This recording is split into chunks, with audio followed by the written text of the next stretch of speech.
show is not suitable for children, sensitive men, or insecure women. Can you trust somebody that doesn't take care of their kids? I don't trust no man on earth that does not take care of their children. What's the biggest red flag in a relationship? Low effort and not being honest. Most of the time, you would think that a bad financial mistake would be spending money on clothes or vacation or like spending money on women. My worst financial mistake was buying a home. Like a king, give me my crown. Game time. Game time. Appreciate y'all.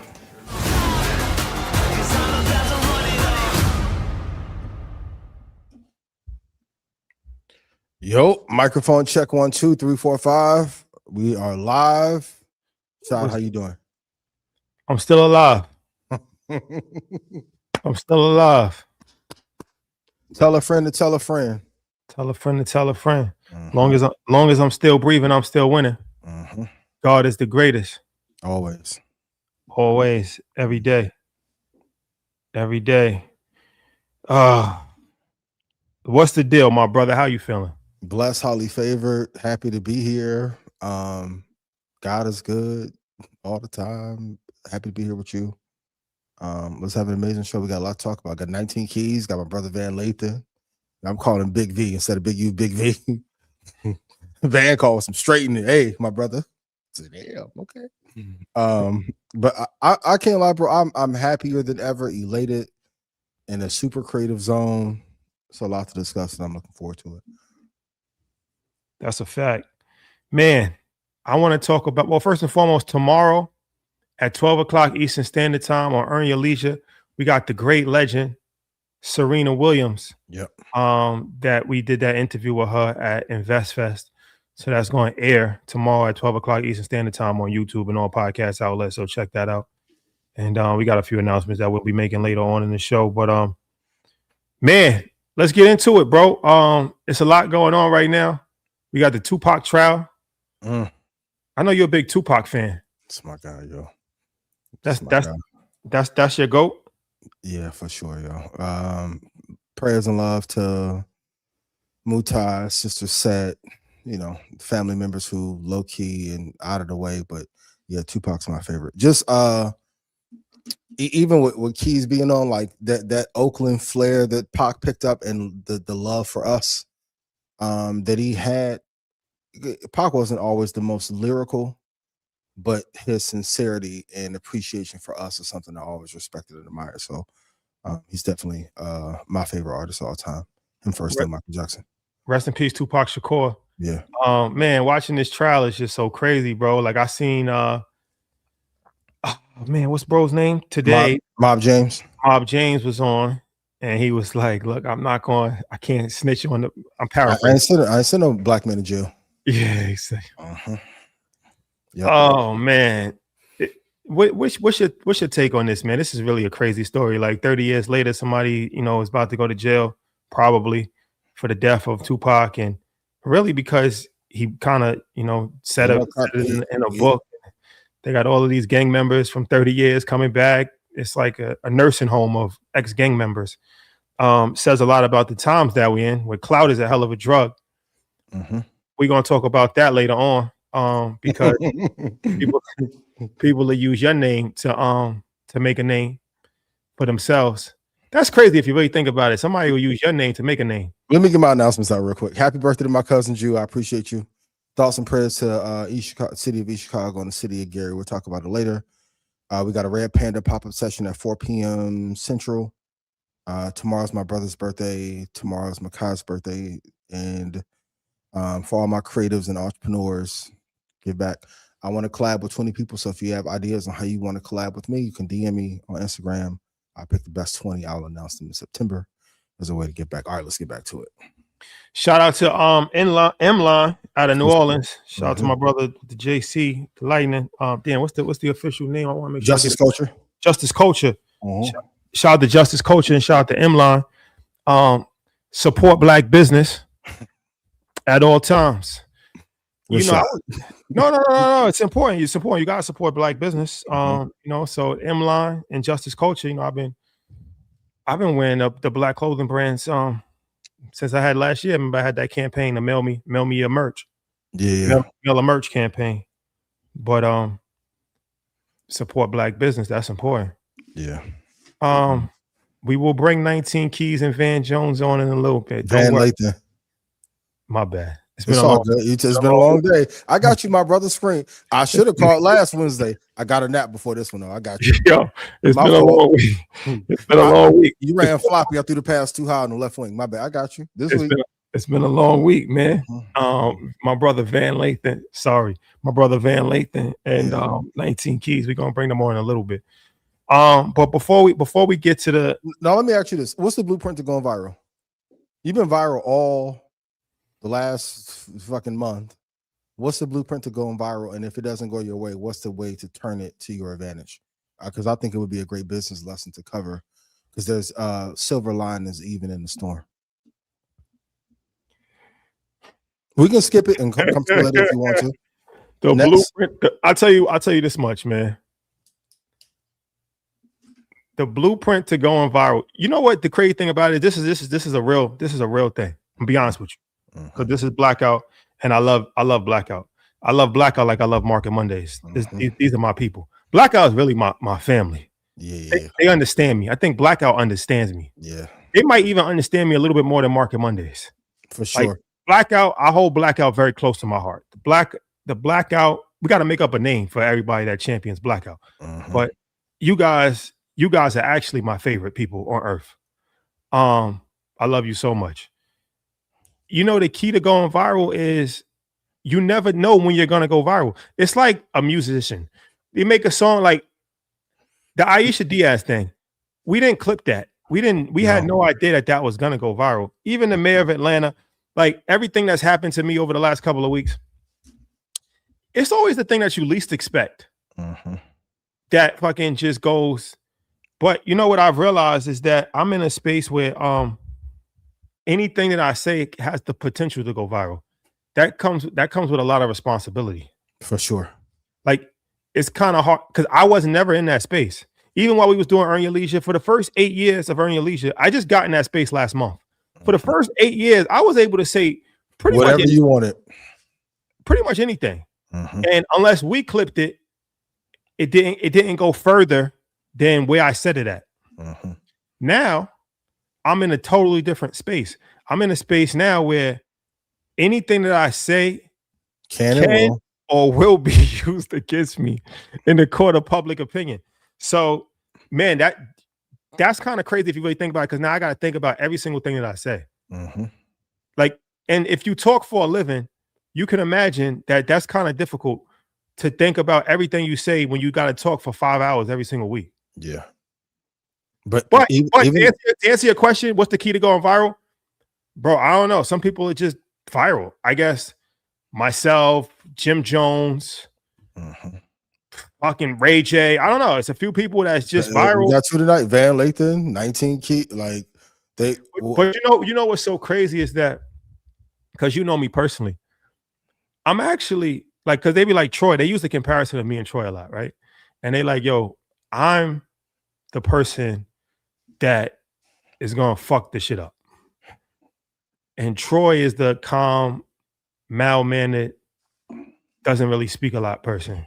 And I'm like loose cannon. I just say anything. I could just go in any direction. But you know what's really crazy? Not too much inside ball, but I know where you going. No, but I'm saying in real life, I'm an actual introvert. I don't actually talk. Hardly ever.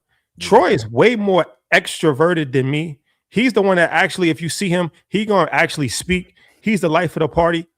I don't even like to talk to people. You like, so it's kind of crazy how the roles have switched in the public's eyes, but for the most part, I'm non-problematic, right? Like in real life, right? I'm a very non-problematic person in real life. Yeah, you right? Very chill. Almost like, I ain't gonna say reclusive, but if you don't know somebody, you just don't know them. Yeah, you're very chill. But you know, the internet takes a life of its own, and of course, you know, anyone who talks for a living. This is one thing Charlamagne has always said. Like, if you're on a public platform, everyone's going to have their week where they're the villain, and everyone's going to have their week where they're the hero. So that's what my thing is. Like, just give the most. take a break, you know. So yeah, I get it. All right, let's before we get into the shit, because we got a lot to talk about. We're gonna get into I might go no, viral. we're not. No, we're not. What's the odds of me going viral? That's what we got to start putting a ticker. Like, it's like a option call. Like, Got you. Okay. We should have a ticker every time I speak now. You could poly market. You could place your bet. Am I going to go Rashad viral? is not pro poly market yet. Ever. No, you're not. Am I gonna go viral or not? That's funny. That's the question. Am I gonna go viral or not? Well, I think the other side of it too is, for those who don't know, if you have an amazing base, sometimes the negative commentary, like for me personally, only makes the chain and relationship stronger here and in Red Panda. Like anytime anything that has not been positive, then the support, like even this week, I'm sure you've gotten a lot of calls. There's a lot of support behind the scenes. So for any business owner, you have to just weather the storm. You get to see who are your real allies, who's not. And then it also gives you a point of correction and say, hey, I'm not going to do X, Y, Z again and plan accordingly. I think it's a silver lining and blessing in disguise. No, 100%. Shout out to everybody that was sending me text messages. Like I said, you would have thought I was in rehab. People were sending me messages like, yo, bro. I hope you're well. Yo, bro. Once you start getting Bible verses and like, yo, that's the love though. God gives his toughest battles to his strongest soldiers. And this too shall pass. Once you get this too shall pass, you fucked up. Like once you get this too shall pass, bright and early at 5:58 in the morning. Yo, this too shall pass. This too shall pass puts it in perspective. That makes me feel worse about the situation because I'm like, damn, now I'm really fucked up. Like when people they like, yo, just keep your head up. The sun gonna shine again eventually. It can't rain forever. Yeah, all this shit. Like I'm like, fuck, man. Like, and I'm waking up. Mind you, I'm waking up to this on the wake up at like 5 o'clock in the morning, and I'm like, damn. Like, what happened? Like, you know what I'm saying? Like, what happened? I didn't even get a chance to go on Instagram yet. And they like, yo, just know, man, like, I'm here with you no matter what. Just sending you positive love. I know you need it. I'm like, yo. It's a great lesson, too, in life, though. Whenever you have a tremendous moment, it's the thing I constantly live by. I tell you this, like, whenever I have a great moment, I'm paranoid for the storm to come. But as soon as the storm comes, there's brighter days ahead. Like, yeah, with some pushback, but look at the impact of then the Serena interview comes out. It was an amazing event.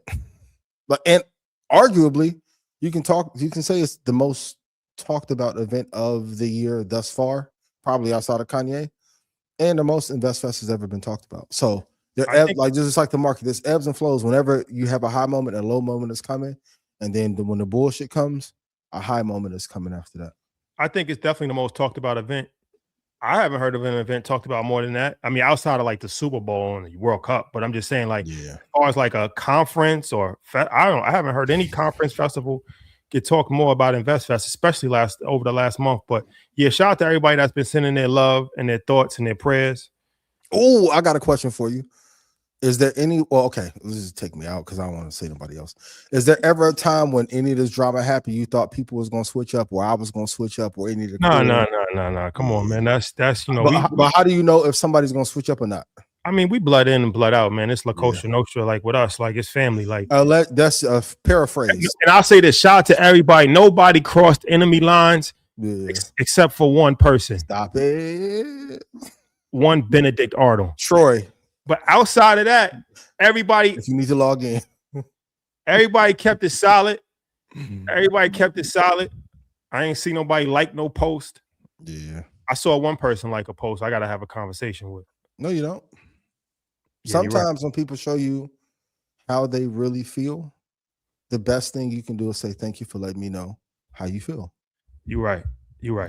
But man, I appreciate you, man. Thank you so much, man, for just being a solid person. Thank you, Troy. Like I said, 19 keys. Man, I ain't see nobody cross enemy lines, bro. Like I ain't see except for one. Rashad, kudos to Mob James for being a stand-up person in the Keefe D trial. And I'm gonna say this, Keefe D, you know, because everybody know what happened. But if your lawyer got a hand tap and he representing you, he's probably gonna get you 90 years. Like if you're in a criminal case and your lawyer got mob tats on his hand, probably not the best person to have representing you. Rest in peace, Tupac. All right, so we're gonna get into the conversation with my brother Van and my brother 19 Keys. But before that, on a serious note, because I know that this is near and dear to your heart. Before we get into the messiness, Gary, Indiana, it's a lot going on. Can we please show the clip of what's going on in Gary, Indiana, just to inform people if they're not informed of what's currently happening in Gary? It's always a privilege, no matter where we go, what part of the country, just to be able to serve. Darren Bellinger and his team with 8 Days of Hope drove here from Louisiana, saying their faith called them to Gary to serve families in need. We're not going to leave until we feel that the need is no longer. Right across from the WCA of Gary, 8 Days of Hope, NIPSCO, the Urban League, and the Salvation Army and others are handing out food, ice, and water, helping families get through another day without power. I have a son at home who's, paralyzed as well, too. So it's miserable for him, too, as well. Just not having no Wi-Fi, not having internet, not having air conditioner. But just got to be patient. For 6 days, Inez Berry has been without power at home, where she also cares for her paralyzed son. With no reliable way to keep her phone charged, she says even the basics have become a daily challenge. I just usually go to my car, and I just power it up to my car as well, too. Because it go dead so quick. And Barry is far from alone. It's been really unprecedented, not just this storm and the size and the magnitude of this storm, but we've had really storm after storm. Back-to-back storms have tested the patience of families across Gary. NIPSCO says crews are still working to restore power to tens of thousands of customers. But after 6 days in the dark, Barry says she's holding on to the belief that this too will pass. We've been enduring for a night, but joy coming in the morning. I know it's just temporary. Oh man, this too shall pass. You just said it. Yeah.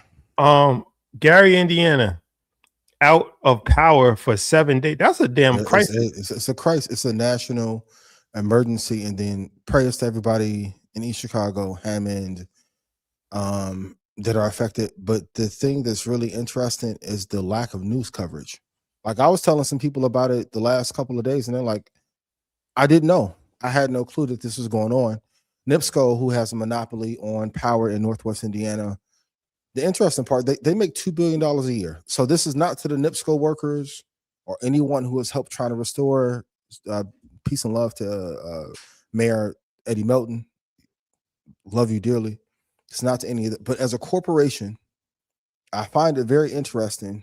While the interesting part about Lake County is the only Democratic county really in the state of Indiana. The 5 data centers in Gary, those have power. Really, really fascinating. But if you look at the history of the country in the last 10 or 15 years, with Flint having water issues that have not been fully repaired, Jackson, Mississippi, water issues not fully prepared, I think it's a travesty to not only send enough aid, Trump sent some aid, but not enough aid.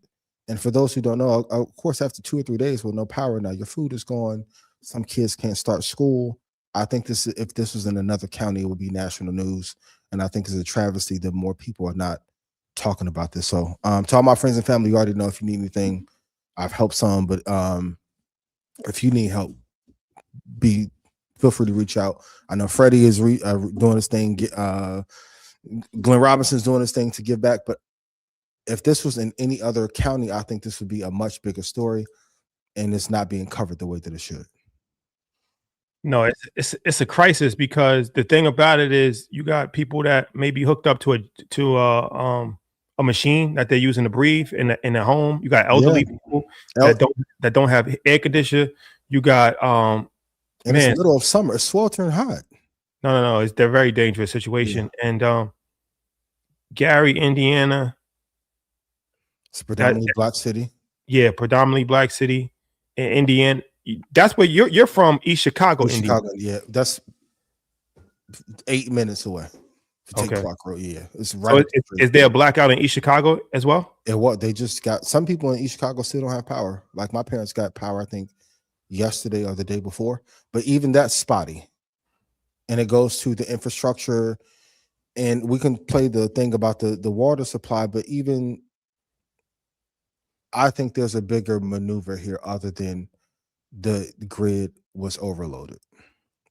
We can talk about that another date and test planning for test cities and all this other stuff. But NIPSCO grosses $2 billion a year, and the parent company is publicly traded. So it's not like it's a small power company. Once again, to those who work in NIPSCO, to those who are in the trucks, I'm not talking about you. I'm talking about the planning of infrastructure relief when a disaster happens. Because now, even in the Midwest, that's that tornado alley, the deviations are becoming wider, and it's hitting more parts of Indiana that it hasn't hit. Even my dad told me, he's like, I've lived here my whole life. I've never seen no shit like this. Never. Kudos to my cousin Takesha and Tiffany and Stanley. Like, there's some real devastation going on, and once it's not being covered, it's like damn near being covered up to a certain degree. It took for like Keith Lee and some other people to start to speak out for it to even get enough traction for it now to be pressed to national news. So, and also when resources are being given, it takes a little time for them to be deployed. So for those who are on the ground who are helping, thank you so much, but more needs to be done. And once again, Flint isn't fully repaired. Jackson isn't fully prepared. Shit is heartbreaking. I'm not gonna lie. And this only happens when it's like a black city, though. You ever notice that? Like yeah. Flint, Michigan, Gary, Indiana. It's always, come on, bro. It's always crazy. But all right, prayers up for Gary, Indiana. Maybe we can find out how to help these people that's in crisis, and we could put a link up before the end of the show. Maybe Troy, maybe if you could just look, maybe there's a charity or something like that, or maybe somebody in the chat, if you know, let us know, and we could try to help people in need and make a donation ourselves as well. Yeah. Before we bring our guest up, let's talk about this Moderna situation. Stock went up, what, 120% today? Yeah. Today. Their stock went up 120% today because they got positive news of a cancer vaccine. And some options are up 177% today. Yeah. 177% today. Some options up as much as 800,000. 800,000. There's some option calls on Moderna that was up 800,000% today. For everyone who's this is the stock that I invested in pre-2020. It was a stock club pick. Incredibly volatile. Is the move over? Yes. For those who, and we had the conversation, how do you know that the stock like this is going to go up if you're not on the inside track? We just talk about healthcare on Monday, right? Moderna wasn't even in top 10 recommendations for a reason. Don't chase this wave too late. And I allegedly, when a stock or option runs up this much, there was internal collusion is a word that legal has told me to start using. Internal collusion in order to benefit from information that is known, which has been reported. Look. So the August 21st calls.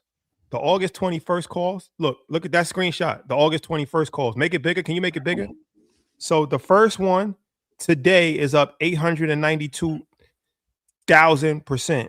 The second one is up 944,000%. The third one is up 165,000%. The fourth one is up 125,000%. The fifth one is up 169,000%. And the last one is up 64,000%. Man, yo, that's what I'm saying. So many, man. I love the passion, but I know. Bro. Must be two sides. 1,000 to get you Aruba. 1,000 to get you Aruba. Like, Do you know what 944,000% is in a day? Bro, even if we're talking in probabilities, in the history of the CBOE, which regulates the futures and options, this is one of the highest returning investments in the history of mankind inside of one day. Shit crazy, bro. Just calculate if you had 4,000, like that's how you know once we start to get like deviation of 12 and 13x and 15, like the Louisiana Purchase didn't grow 900,000%. Like Troy said, it's the highest rate of return in daily history, in the history of the daily of America. Yeah, of America, not including slavery, including the Louisiana Purchase, including the purchase of tech. Like we talked, including the purchase of New York, Agartha. Yo, that is so crazy, bro.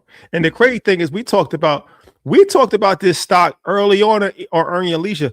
We talked about this stock so early. Mm-hmm. Before we met you, we talked about this stock because that was during COVID. Yeah, during COVID, yeah. But early when COVID first hit. Yeah. And that stock had jumped up. That stock, Zoom, yeah, Peloton. It was a few COVID stocks. Mm-hmm. That stock went up crazy during COVID, then crashed like all the rest of them. But now it's up crazy again. They said it has a 90% efficacy rate. Efficacy rate, yeah. Melanoma. How do you say it? Melanoma. And even that, when you parse through that data, that's a interesting subset of data if it's true long term. So the next question is: should you put? Is it time for puts? No. Leave it alone. Stop gambling. No. Nope. There you have it. Master Investor has spoken. Nope. Because the crazy part is, you can do a put and then they'll play with the expiry date on you, because most people aren't going to do it for 2 years or 18 months. They'll get to manipulate the same way they did during COVID. Everyone, even like there was a point in Stock Club where I was like, we got to exit Moderna. I'm anti-selling before 5 years. You knew the turnaround was going to come. They'll float it back up a couple times and play with your put, and then you're out of your money, and then it should have free fall. Don't do it. Man, it was a crazy day in the stock market, man. Speaking of Stock Club, we did this on Market Mondays last week. We extended it. We had 10 slots. There's 3 slots left. 3 slots left for the 3-year deal for Stock Club. Go to ianinvest.com if you want 3 slots. 3-year access for the price of 1 year gives you access to Red Panda Rebellion Stock Club. And that's where Ian actually gives the prices of stocks to buy.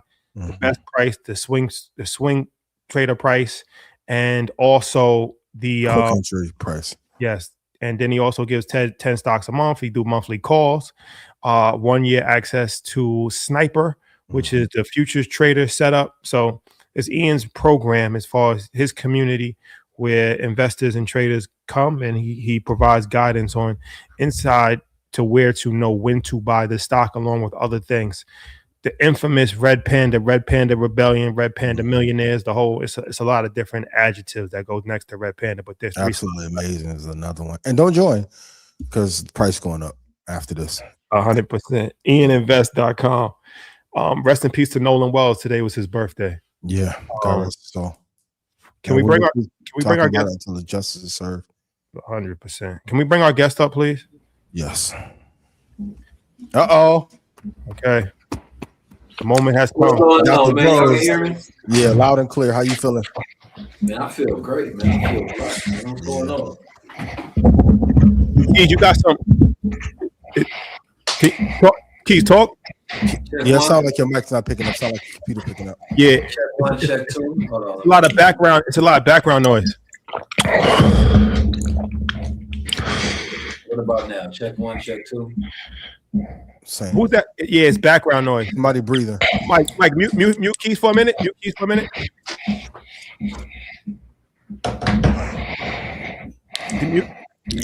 Mute. Yeah. Van, No, how you mute. doing? What up? Y'all got me? Okay, I hear you Yeah, loud and you clear. sound good. What's up? Yeah. What's up, my brother? How you doing? I don't think that was me. I don't know what the hell that was. All right, you good? You good now? Yeah, I can hear you now. Speak. Yeah, check 1, check 2. Okay, Van, can you speak? Check 1, check 2. What up? All right, we good. Yeah. Van Lathan, Somebody 19. sound like Biggie in the background. I ain't know. Yeah, that was crazy. The more money you make, the more problems you get. Was that Mike? Jealousy and envy. We're not gonna put that on Mike's name. Nope. My brothers, how you doing? First and foremost, thank you for joining us and standing. Thank you. I appreciate you. What's this setup, Master and Vet? Where you at, man? CNBC? Houston. Okay, I see you, man. I like the setup right there, man. Good architecture. You know, has to do a little upgrade real quick. Yeah. Van called me for some straightening the other day, so I had to get cute on him real quick. Speaking of which, Van, you got a hot take for us? Well, let's get into it. Let's get right into it. That's my dog. I watched your podcast, the whole thing, as far as when you talked about us. So, first of all, I appreciate how you went about it, because you went about it in a very gentleman-like manner. Yeah, and that was commendable. But let's talk about it. Let's come out the gate. Let's play the clip. Can we play the clip for people that might not know? Mike, please play the clip of Van. Here. My financial hot take is that capitalism will not save you. It won't. Making more money is not going to be the thing that brings you freedom. So what's going to save us? What's going to save us is an understanding that our humanity is worth building systems that protect it.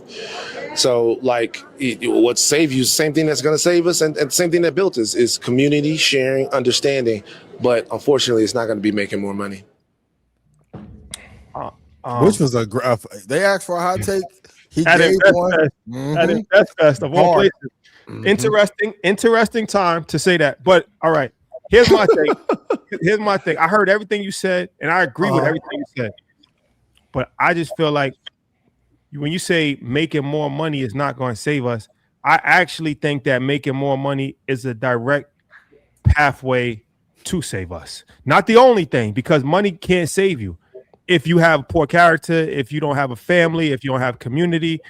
But I 100% think that making more money, I just had to speak to somebody today, shit broke my heart. And I had to, help somebody out. And they was telling me, like, I can't sleep at night. I've been having nightmares, damn near on the verge of suicide, strictly because of money. 100% because of money. Not because of family, not because of health, strictly because of money. And they was telling me this whole story of like, yo, I'm damn near on the verge of suicide. I can't sleep at night. I don't have enough money. It was very, very, very disheartening to hear. So I know firsthand, like what Kanye said, having money is not everything, not having it is. When you don't have money, that's all you think about. So that was just my reaction. I just feel like Black people as a whole don't really have a lot of money. So say that making more money is not going to save us, I don't really 100% agree with that. But I'm gonna give you the floor, my brother. Okay, so a couple of things. I'm always gonna do the thing that people don't like that I do. I'm gonna start in love. So I didn't think that. Why don't they like that? They don't like that. Why? People like rah Dungeon Dragon. So I'm gonna start. They thought tonight was gonna be that. No, that's what they. I mean, that's what they wanted, but that's not my style. So I'm gonna start in love, and I went to InvestFest because of community. That's why I went. I went to InvestFest because of community. I like and love being in community, and that's what I took from InvestFest. Like, I didn't get any stock tips or anything like that. What I took from InvestFest was I was there with Vic. I got to see 19. I got to see all kinds of people. I got to see y'all. Everybody, the energy in the room was amazing. So that is what matters to me. And the reason why that is what matters to me is because that's the thing that sustains you. One of the only things you have control over is how much you care about people, how invested you are into people, particularly people that are of the same experience and circumstances as you. It's funny. You you talked about you mentioned Kanye West. You said having money ain't everything, not having it is. It's just weird. That same guy last year had an iced out swastika around his neck, and he was wearing a Klan robe. Money didn't stop that, right? So like that same guy that you named that talked about that, not having it is, and he's right. Like anytime you're bereft of something that society is oriented around, you're gonna be in a fucked up situation. But I'm looking at Kanye West, who I don't want to start a whole thing from him. I'm way too often positioned as like a binary to whatever Kanye West is, when I have a great deal of love and respect for him even still.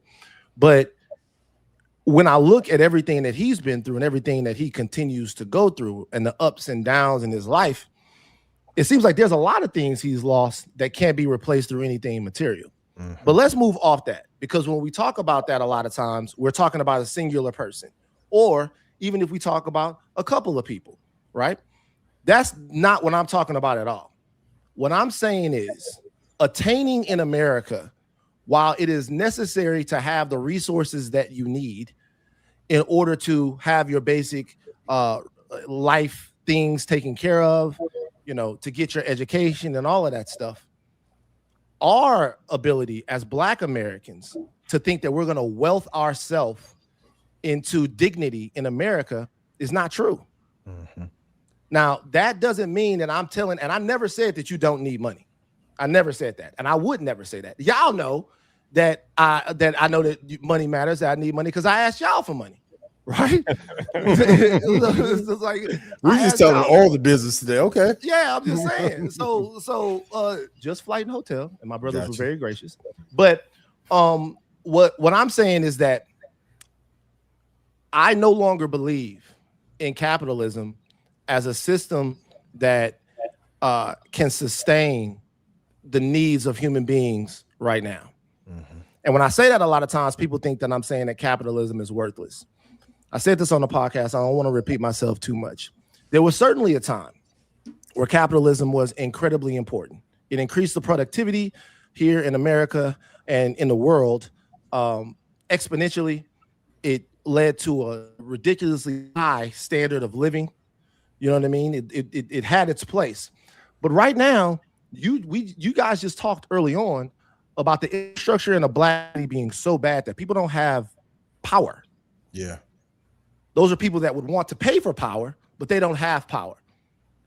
In the richest country in the world, allegedly, why is the infant mortality where it is? Why is the life expectancy going backwards? Why is literacy in the toilet? Why is there both obesity and homelessness? Why? And one reason why is because the basic dignity and needs of people comes secondary to corporations' ability to extract out of them what they need. And so you have a situation where there are 800,000 homeless people in the country and 20 million vacant houses, right? You have a situation where there is extreme concentration of wealth at the top. Not the capitalism that we knew. We're talking about extreme concentration of wealth at the top. And yet you have people that saying, my groceries are too expensive. My education is too expensive. Every single thing is too expensive. These markets are finite. Like, people are talking about all of this AI stuff so they can create a new way to generate money. So to me, I think a lot of times when we talk about stuff like this, we talk about capitalism as if it is an economic system that has to last forever. We think we're at the end of history. What I ask people is, if you can imagine something beyond capitalism, something where your dignity and your humanity come before a corporate profit. And it doesn't have to happen at once, but I think it's time, particularly for Black people, that we start trying to imagine that. Ian Dunlap, 19 Keys. You guys want to chime in? I want my brother Keys to chime in. As I told him at InvestFest, I think his voice is the most important. So I want my brother to cook. I mean, the question is, I think that the whole entire theme of this, will money save Black America? Right? I would imagine that everybody would say no. I would imagine that we would say no. I would imagine that we would say no because we can agree that Black excellence, in the way that it stands, right? It stands based on appearance, accomplishment, individual success, the attainment of wealth, right? When you look at Malcolm X's book, Malcolm X was, even though he had a growing, I would say, or evolving relationship with how he viewed capitalism, but he never really changed it too deeply, right? He said something to the effect that, show me a capitalist, I'll show you a bloodsucker, right? When I think about capitalism and I think about our relationship to it, and then I go back to the missing chapter in the Malcolm X book, the missing chapter that was excluded, the Negro specifically, right? I find very important because I think the sanitized version of Malcolm X that everybody read is about a journey of personal transformation, right? Instead of a journey of collective transformation, right? Of how Black people go through a collective transformation. And I believe where I have complete alignment with him is that if there is no moral qualification, if we don't have an agreed upon identity, right, then saying that money saves you, right, is saying that money can save the devil, money can save God. Anybody needs capital. Capital is where you store energy and value. But capitalism is a system that requires you to prey upon another class of people. Somebody has to get got, right? And capitalism, I think, went too far when fiduciary duty kicked in and it became a system of infinite greed. And even the people that created capitalism couldn't imagine the monster that it is today, because capitalism has created a trillionaire, to where there's no justification on the planet Earth where one man needs $1 trillion. But there was a trillionaire. But let me chime in. It was trillionaires before, and then I'll go after that. And there's 3,300 people on the check-in, so we want to make sure. I appreciate y'all. Keith, do you have AirPods? Do you have AirPods? We need you to condense. We don't want to cut your wisdom. We need I don't want to cut your Give me wisdom. 1 second. I want to make sure they get the best audio experience. But while he's trying to work on the audio, let me say this.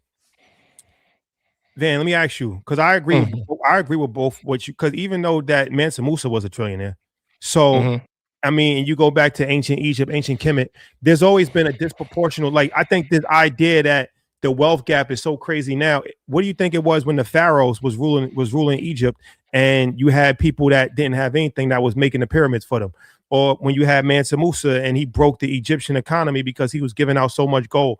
Or you got the Taj Mahal, right? And so whether you're talking about Alexander the Great, whether you're talking about Genghis Khan, powerful men have always controlled the most money. And this goes back for the Roman Empire. This goes back to, Henry V. So this is actually nothing new, right? It might not have been called capitalism at that time, but it's always been an unproportional system where you have the have and has-nots. It's never been a time in human history where there have not been an unproportional amount of poor people versus a few select amount of very rich people, right? That's everything. And that's Africa as well. So my question to you is, what is the alternative? So I'll give you a couple of caveats into what it is I feel that you're saying. One is that if we go back into ancient history, and we're using ancient times or hundreds years ago, stuff like that, then we also would have to ask ourselves about what our expectation pyramid is. Like, sure, they've always been the haves and the have-nots, but I think now we've gotten to a point to where living in the richest country in the world, let's just say right now, people can look at the inequality, they can gauge it, they can notice it, it's tactile, they can feel it, and they're asking for something better or something different. They're asking questions that have deep, profound answers, and those questions are about their humanity. So, if there's always been slavery, is that an excuse or a justification for chattel slavery? But they've always had it. So what happened to us wasn't so bad. No, what happened to us was horrific and barbaric, and it was done by barbarians. And what's happened to us then and what happened to us out of that is $50 trillion. $50 trillion, median number, was extracted of wealth, was extracted out of our people and never returned. And that capitalism is the bedrock of which America was built on. And we have never been allowed to participate in that. But if you ask me, what's the alternative? Let's start slow. Let's start small. Forget about overhauling and complete socialism and any of that stuff, right? I don't want to get you guys demonetized or whatever. Let's start slow. Let's start housing. Thank you, my brother. Let's start housing, healthcare, sustenance. You mentioned the Black Panthers when you were talking about when you were first reacting to the clip, the Black Panthers, devastatingly socialist organization. But without a doubt. You know what's so crazy? Because you've been to China? No. I've been to China. I went to China. And that opened my eyes because, we hear so much about China as far as it's a communist country, obviously. And China is there's only like 4 communist countries left in the world, right? It's like Cuba, China, North Korea, and I think there's like one more. So the idea of communism is pretty much dead throughout the world, right? And China obviously is the most successful communist country. So communism is based on a collective shared, everybody sharing, right? So when I went to China, it was extremely eye-opening experience for me because even in China, the most successful communist country, you still got the haves and have-nots. You got rich people at the top. You got billionaires. You got an oligarch class. So it's like I just haven't seen any euphoria. I agree with you. We should have free healthcare. We should have free healthcare in America. We should have free schooling in America. Yeah. I'm 100%. I'm for that. 100%. But also, it's never going to be a time where everybody's equal. Well, okay. So I don't want to take up too much oxygen because I love to hear 19. So, all right. Couple of things. China has a very diverse economy. So China is a marvel in many ways. Obviously, China is imperialist through Belt and Road. China goes through the Belt and Road Initiative to other countries around the world and gives out loans. Those loans are predatory. These are a lot of Black countries. And then the rate. So China is either small c capitalist or pseudo-capitalist. Pseudo-capitalist. It's not.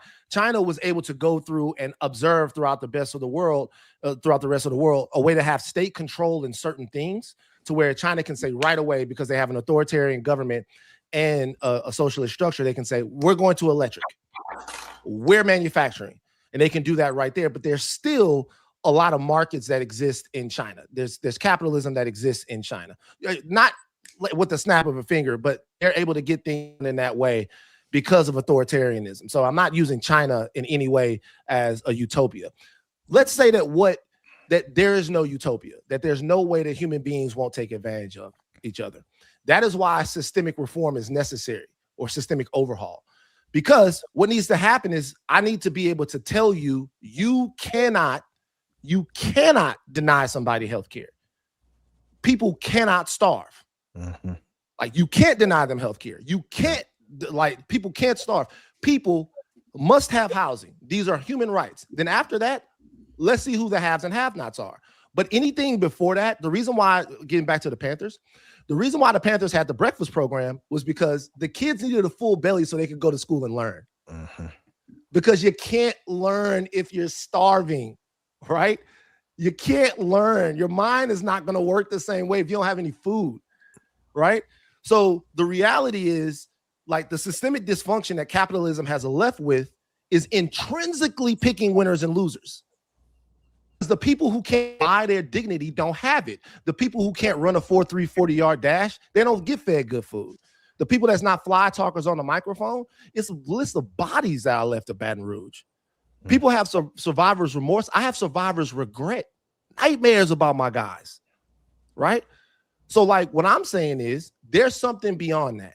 And I'm not going to get you guys to the capitalist utopia. If you want to talk about where capitalism is working, I can also, or where socialism is failing, I can also tell you where socialism has been purposefully destabilized by American governments. By design, yeah. I can tell you where socialism has been purposefully dismantled by American governments. Imperialism is also a result of capitalism. We could have all of those conversations. Are you a socialist? Yes. You're a democratic socialist. Whatever. Yeah, I'm a leftist with like socialist lens. Yeah. What is a democratic socialist? I'm just curious. I'm not even because Mayor Mondani is a democratic socialist, right?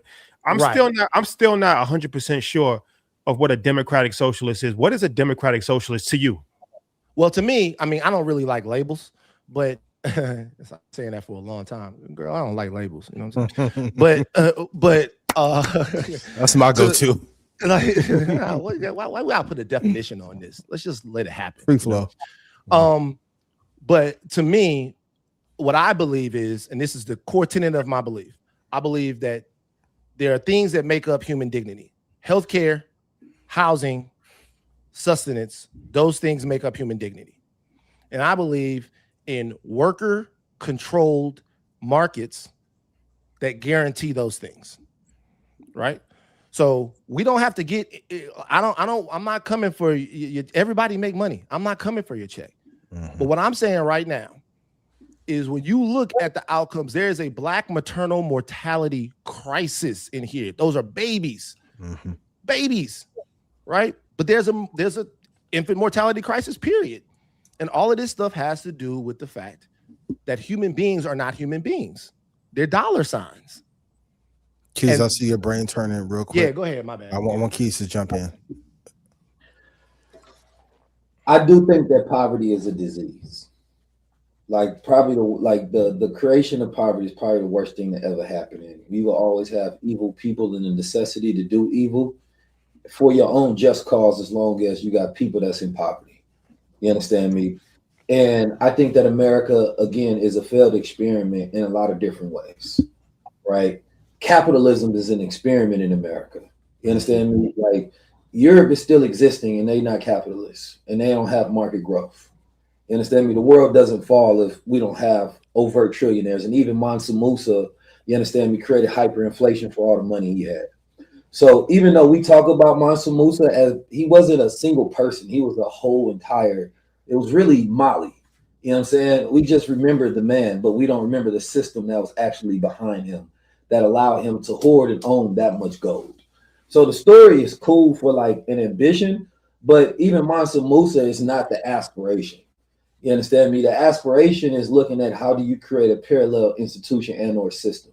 And I don't particularly believe in equality the way people talk about it. I believe in harmony, right? I like the idea of harmony, capitalism in a lot of ways, right? What is that? Explain that to us. There's going to always be some level of unequal distribution.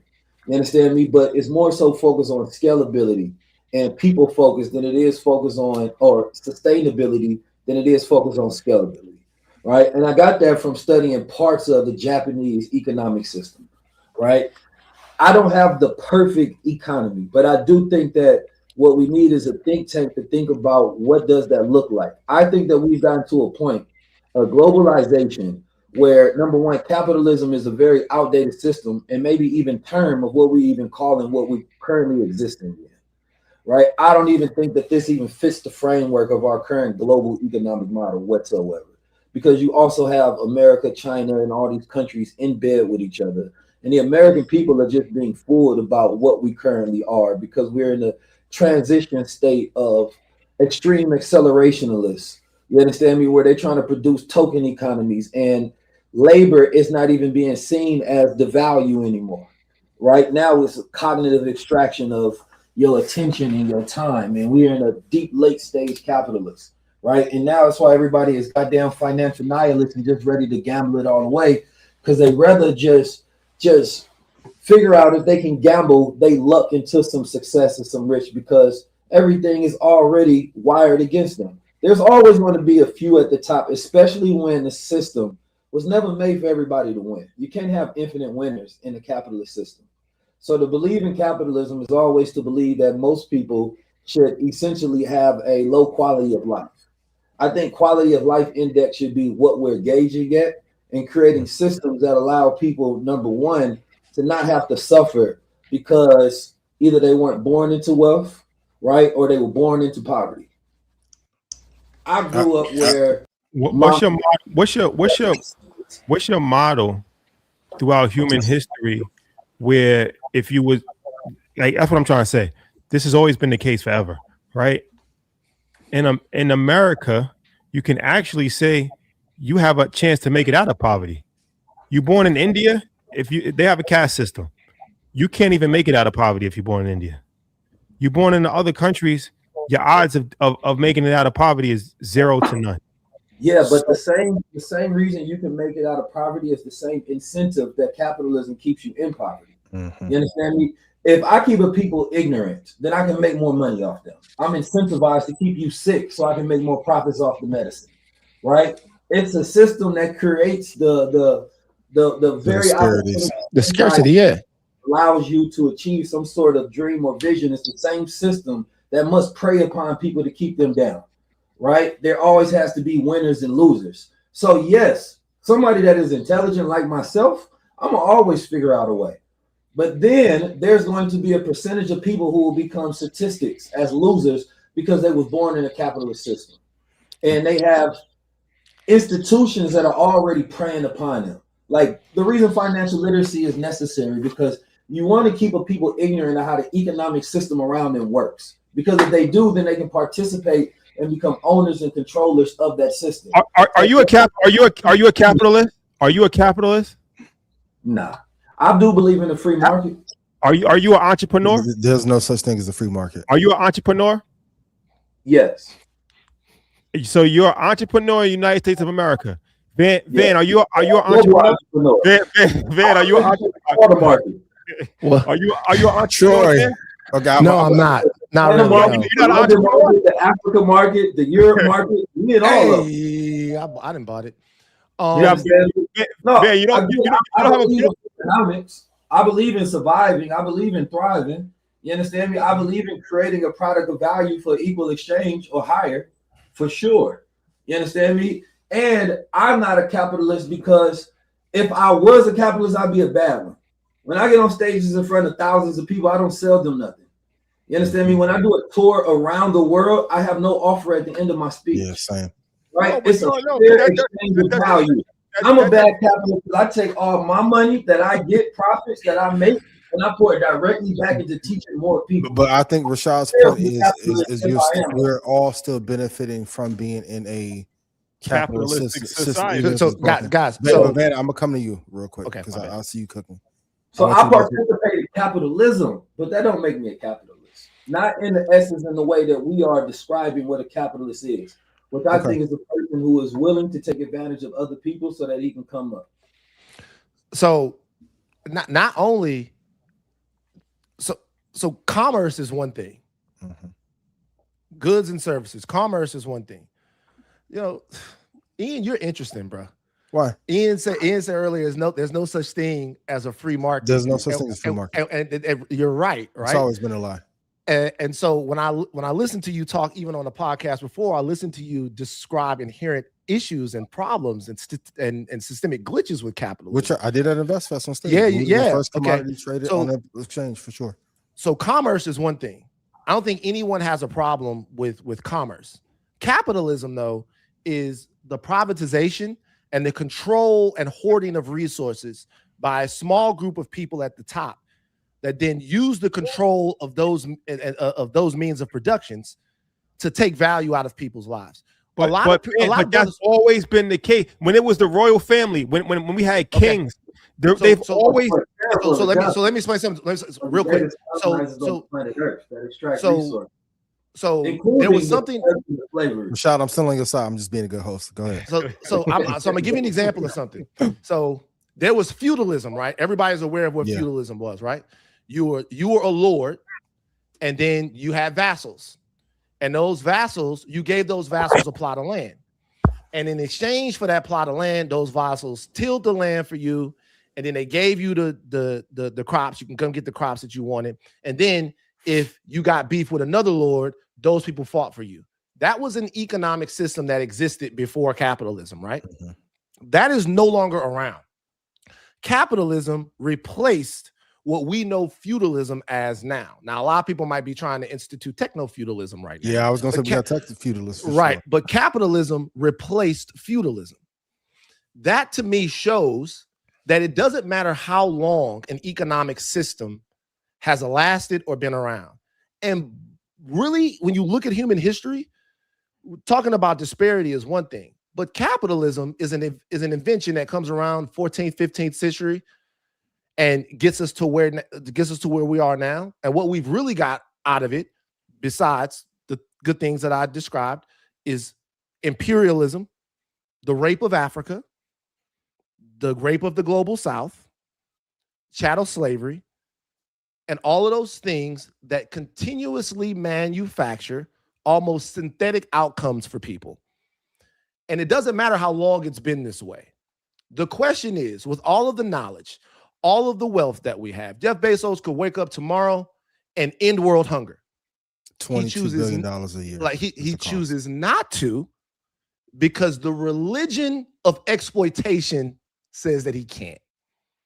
So the question is not how long have we been living like this? The question is, how long will we live like this? And let me say something else and be a little bit more direct. Then I got a question. All of my getting money people and my capitalists, I'm begging you to be nimble on this, because people are not going to put up with this. There was a financial crisis crash, largest upward transfer of wealth that we saw in American history, till it happened again in COVID and people came out trillionaires. Before you know it, you're going to slap your fingers, there'll be another crash. You guys know it's coming, right? I don't want to be too negative. In the 27. How many times are people going to be fleeced for their entire net worth, lose their homes, lose everything, and then watch people flying around without taking a motherfucking billy club to this whole thing? So really, some attention to detail and damn, they took away keys. Nah, go ahead, back. Okay. So some attention to detail and some care about people would actually behoove the capitalist class right now. Give a little back. Van, my question for you. Okay, I think we all agree that the economic system is broken. I think we all can agree that capitalism is the core tenet of racism in perpetuity. What was the issue that you had with me and Rashad said on Blackout last week? It wasn't really no issues. The one issue I had with everybody is, I gotta be honest with y'all, this was the biggest issue I had, and I can't believe y'all. I'm so disappointed. I was so disappointed. This is not a Rolex, man. God damn, bro, this is not a Rolex, dog. This is a Tissot. It was a good joke. This is a practical man's watch. Y'all, what a Rolex at though? Everybody in the comments was going, oh, he's saying all of this on the Rolex. This is a practical man's watch. This is a $500 watch that is going to last a long time. I have to give you to say something about the watch real quick. This is a watch that you buy when you care. It's not bad, but when you care about something lasting a long time, and you don't care how much money people think that you have, right? How much money is enough money? That's a good question. Depends on what you want to do with the money. Depends on the vision. Well, how much what you need for you. All right, so for you personally, how much money is enough money? Oh, I only need enough money to sustain the things I want to get out in the world. Legitimately, I'm not that guy. Like, I already have more money now than I ever thought that I would have. Like, people like my mama called me up and asked me for something, I smile because I'm like, look at God. So, but for me, I legitimately need enough money so I can continue to write, produce, to sustain my creative endeavors. I don't need nothing more than that. I don't need to shine on nobody. I was born tall and handsome. I don't need another dollar to convince nobody how dope I am. So I'm not the right person to ask that question. So it really depends. If I can get a bunch of people to work for me inside a network, right, I don't need as much money, but I don't think I can do that immediately. Maybe if I can organize a collective system. Right now, I need billions. I want to change the whole media system. I want to change narrative. You know what I mean? Specifically, my focus would be changing media and narrative. And those who have poured billions you need to be a billionaire. You need to be a billionaire. Exactly. I do believe in getting money and having money. And I do got a rodeo. I believe black men should own a lot for all the shit that we've been through in America. I believe in don't get me wrong. I don't know what Van talking about. You know what I mean? I don't know what I'm talking about. Yeah, Not too much of my brother. Van, my guy. I'm messing with you, Van. You my guy. Yeah. You be acting like you ain't getting money because you got Spotify deals and stuff. I do my thing. I ain't got no Spotify deal. Shut up, dog. I do my thing. IP King over here. There's quality of life. Then you got to think about family members, depending on what level of position you in. As a leader, I have a lot of people that I take care of. Yeah. You understand me? You got emergency. You got to have resources. You got to be able to go to war. You understand? You got to be able to protect yourself. You got insurance. You got to be able to have legacy planning for your family. You want to set up a bank so that your peoples, your children, people can borrow from you as well. You understand me? It's like when you say the amount of money, it really depends on the amount of vision that you have and the amount of leadership and responsibility that you're willing to take care of. You understand me? So I think that what ends up happening is that people don't end up having vision for their money. So they have money and all they do is use it to build up their appearance. Right? They're not actually using it to make any impact in the world. So we see a lot of niggas with money doing nothing. Then we see people with less money doing more. And so therefore we end up looking at money as a bad master because we like these niggas ain't mastered it. They got money and they not creating the changes. The guy who don't. Like my brother Yaqui gave me $10,000 for my nonprofit on stage. He thanked me for being a participant and helping accelerate, you understand me, him getting on and being able to go travel around the world and be on these platforms and make the money that he's made. He just opened up a full school in St. Louis, right? He opened up a wellness center and he has a farm and he's helped, you understand me, heal thousands of people. Yeah. Like I would want him to have tens of millions of more dollars, right? I want to be able to fund thousands of Black scientists so we can do our own research. I want us to have our own new media labs all around the world. So right? money, like, so money will save us. No, it's not the money saving. It's the institutions that we build. Money happens to be the resource that we will use. It's a tool. Even the money. It's the collective economy that we're building. Money is almost insignificant in the conversation. When I look at the Honorable Elijah Muhammad, nobody looks at him as a rich man. Right? Nobody talks about him being one of the richest men or entrepreneurs. He built up a nation within a nation, right? A nation that created jobs and opportunities and had a trust system. They had schools, they had barbers, they had banks, they had all of the things you could imagine you want a Black man to have in America, building something inside America. He built out an economic blueprint that was sustainable because of the members that poured back into it and the businesses that they built. A lot of the Black Panthers had to depend on a lot of those white liberal, you understand me, donations, and that wasn't sustainable. So even those programs that they created wasn't an economic model of sustainability, right? I do believe in aspects of social capitalism. You can make money and do good. What happens is the moral corruption on the road to getting a lot of money. Really quick. It gets a really bad name because niggas get a lot of money and do a lot of nothing. Really quick, Van, I know you said that capitalism isn't the answer for us. I want to talk about us. What would be the plan from all three of you? And I'll chime in as well. What do you think is the system or plan to save our people? Well, big question. First of all, the first thing is to understand that everybody has different jobs. Everyone has different jobs. Everyone has different jobs. I say this all the time, and we won't understand that. Everybody has different jobs. It's like a role in the team. Everyone has different jobs. So my job is systemic change. I think that the system is rancid. So that means that if you call me and you need me to come somewhere, I'm gonna be there.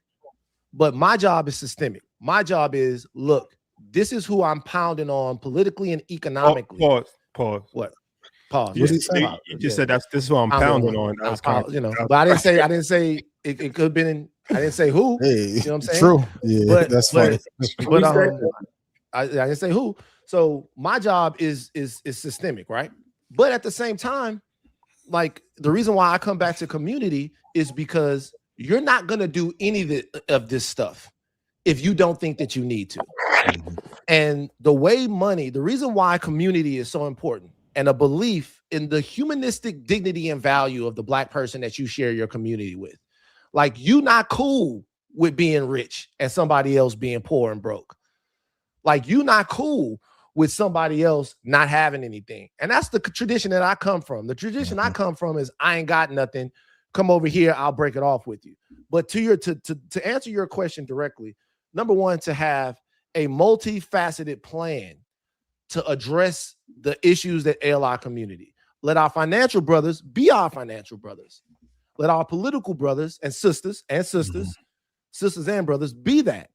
And let the people that are telling you right now that the system that we're in has no end but our subjugation, let them rock too. So for me, my belief is in Black people believing in each other and Black people believing that it is necessary that people get heard, that people get fed, and that people go to see the doctor, that you have a right to that, that is a right. And so I wish I had a more succinct answer about the thing that we could do to save us. But the first thing that's going to have to change is we're going to have to believe that our lives are worth saving, that that the things that happen, that there's not a culture issue. There's not an issue with us like, oh, we always doing this to each other. Oh, this is always happening to us. Like, what we have to believe is that there is something pressing down on top of us, and that's the way it's designed. And then everybody do their job, trust each other, and love each other. Rashad, let me come to you and then 19. Just a little to the audience, comedic relief. I think what's going to save us. I mean, I think, man, he illustrated it right as far. But for me, it's man, cash rules. That's just how I was raised. That's how I was brought up. That's the music that we was listening to. Young, we was listening to Jay-Z, and we was listening to Wu. We was listening to Biggie. Man, don't take Van down. Don't you motherfucking start. Oh yeah, with that bullshit, yo. We are live, bro. No, my boy just went through hell. Shot Drake over yours. What's it? Oh, Hove. That's it's Rashad, don't you? Nope. No, I don't know. I don't know the dynamic. You too. Nope. Is it? Nope. No, man. Love. Everybody got different jobs. Thank you. My job is to tackle the bullshit this week. Everybody got different jobs.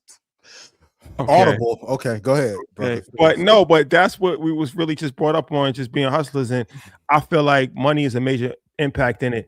But we need community. We need marriage at a higher level. We need more healthier options. But I think it all comes down to money. Honestly, that's just how I feel. I feel like economic empowerment is the most important thing and the most revolutionary thing that we can do. That's why I think that what we've done is so impactful and so important to Black people, because everything, whether it's health, whether it's incarceration, whether it's mental health rates, whether it's divorce rates, so many things come back to just not having money. And I feel like, when you understand money and you can employ people and you can scale a business, that's the only thing that we haven't done. We did everything else in America. We went to war. We went to the court system. We went to religion. We went to the church.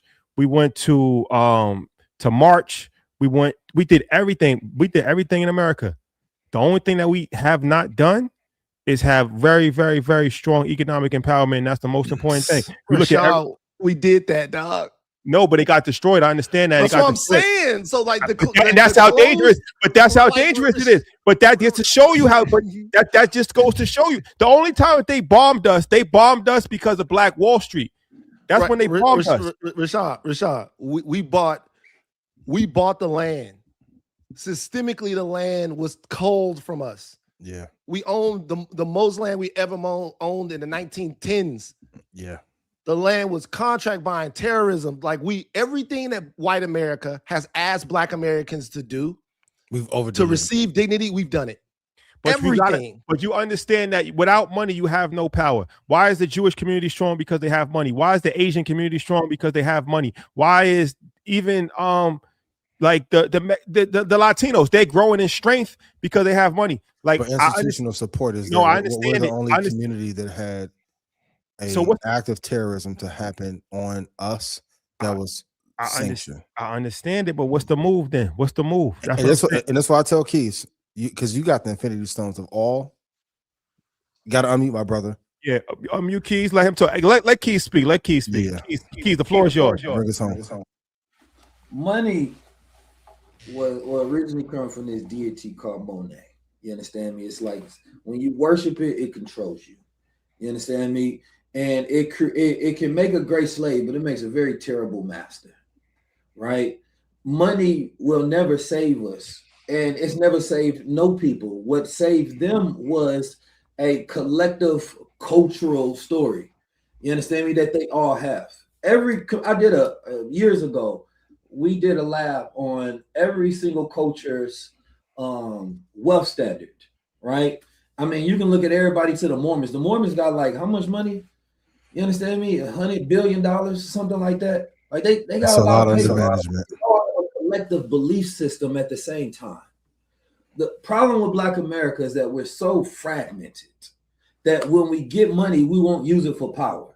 So it's economic unity because we have the 2.1 trillion, we have the influence, right? We talk about the diaspora thing, but there's no Africa plus Black America trade agreement between us, right? The reason that they was the towns that were destroyed, even Black Wall Street is like the worst example I hate hearing, because we rebuilt Black Wall Street and the systems is what tore us down, right?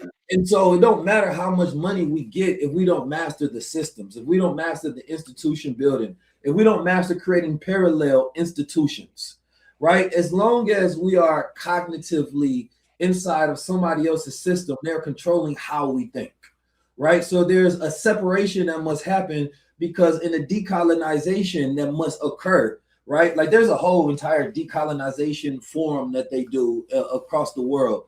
And I heard this guy who was giving a breakdown about how colonization has now been like overdressed up today, that people don't even see it, that is still occurring and it's never stopped, right? And when you look at like Africa, there's still a place where they wearing wigs, white wigs in Nigeria. It's the worst shit I ever seen. You understand me? You can't tell me that no amount of money will set them free if they don't decolonize themselves, right? And it's the same thing here. It's like abolitionists of the past, right? They were funded by entrepreneurs. We don't talk about that. They came from what Frederick Douglass was funded, you understand me, by entrepreneurial money. They went to him and was like, look, there's a book called The First Black Millionaires I love. And they talk about how when they heard him speak, they went to him and like, look, let's have you do this around the country. He like, ain't nobody gonna want to hear this. You feel me? They funded him, right? So the money is a necessary resource that has to be connected to a greater economic plan. And if the plan is not number one, we have to focus on identity. Because again, the black thing, right? There's a lot of black things. There's the Negro black thing, the nigger black thing, the boule black thing, the leftist black thing, the rightist black thing, the gay black thing, the Muslim black thing. Everybody got money funding their own agendas. What the hell does it mean if there's no collective unity? So the unity is what saves us. The separation from the overseers and the overlords is what saves us. Because when you got a people that want to dominate, no matter what, we looking at a people that looks at us having joy, having fun, having money, having land, having plants, having family, and say, I want to control and dominate them. I had a good conversation with my brother Deontay Cal, and we was talking about this idea on how like white people see us a part of nature and they just want to dominate nature. You understand me? Like no matter how much money we get, we will still be at war with somebody who has more than us. And so the only way you're going to get more unless we start to have some sort of cultural pride, and that cultural pride has to come out of cultural renaissance. We have a lot of leaders throughout the past, the Thurgood Marshalls, the W.E.B. Du Bois, the Elijah Muhammad's, the Marcus Garvey's, the however many you want to go. It's not, I wouldn't say one singular plan was perfect, but we now are a generation that gets to learn from all of them and then employ them in our time, right? Like AI literacy, tech literacy, financial literacy, cultural, like all of these things matter. But without a cultural renaissance, a bunch of niggas with money is just a bunch of niggas with money. So you understand me? When niggas got consciousness and a level of righteousness and morality employed, now niggas with money is building their own thing. And now you're not just trying to get money, you're trying to get power. Most dangerous thing black man going for power. One thing about Keys, I've been chill first of all, just listening. I think 1, 2. Okay. One thing about Keys, he's gonna keep going. He's He's not going to stop. That's a job of a God MC. He's not going to stop. I respect it. I respect it. When you have the ball, you got to run. You got to run. Never stop. Him budgeting these. It's a few for my entrepreneurs. It's a great lesson. Never stop to not need a question queued up, and when you get the ball, it's like Barry Sanders. It's like Barry Sanders. Keep going. All right. Okay. Let's switch topics. Let's switch topics. Let's talk about. There's a lot going on. If you guys haven't noticed. Okay. State of Black America. Keys, you brought up something that has become semi-famous, the black thing. I don't know, whatever you want to say, Keys. You just say whatever. Can we cue my brother up with a better question? Keys, I got you. Hey, fuck it up, Keys. No.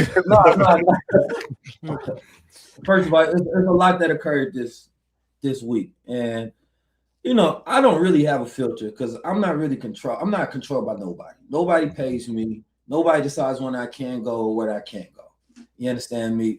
I had a conversation with what's her name, Serena Hill from Black Enterprise. Shout out to Selena. And I remember they was doing all of these award ceremonies, and she'd be like, "Keys, I would throw your name in a ring," but they'd be like, "Man, you too radical." Not that you're saying anything wrong, but it's like the ad dollars wouldn't allow them to let a black man whose voice they think is good and impactful for the community get up there and get an award for the black thing. So when we say the black thing, I don't even know what black y'all niggas even talking about. We talking about the pro-black. You understand me? Is we talking about the boule black, the talented 10th? Is we talking about the niggas spin that shit? You understand me, black? Is we talking about the Democrat black? Are we talking about the MAGA black? You understand me? Like, y'all got to be real with us because we're a generation that I would say built a lot of things independent and didn't go through the traditional institution, gatekeeper, back door, right? And they hate that anytime a black man with power, who is heterosexual, who controls his own agenda, who moves how he wants to and does not bow to any type of corporate agendas, that is hate. They want a safe black man. I've never seen my representation across none of those platforms. I've never got a call from any of these black organizations that's supposedly existing and that represent Black America. You understand me? If I did not have, I would say, a powerful mind to be able to strategize, right? And the ability to create a collective network so that we could make sure that we got on certain platforms so that you could become big enough to have a voice. No. People would have tried to sweep me under the rug, tried to classify me as the Hotep nigga just talking. But here we are 10 years later, and we done made millionaires. We done built up our own platforms. You understand me? We done built up essentially our own institutions. And for the youth, where nobody was teaching them about money. Nobody was teaching them about financial literacy and economic literacy.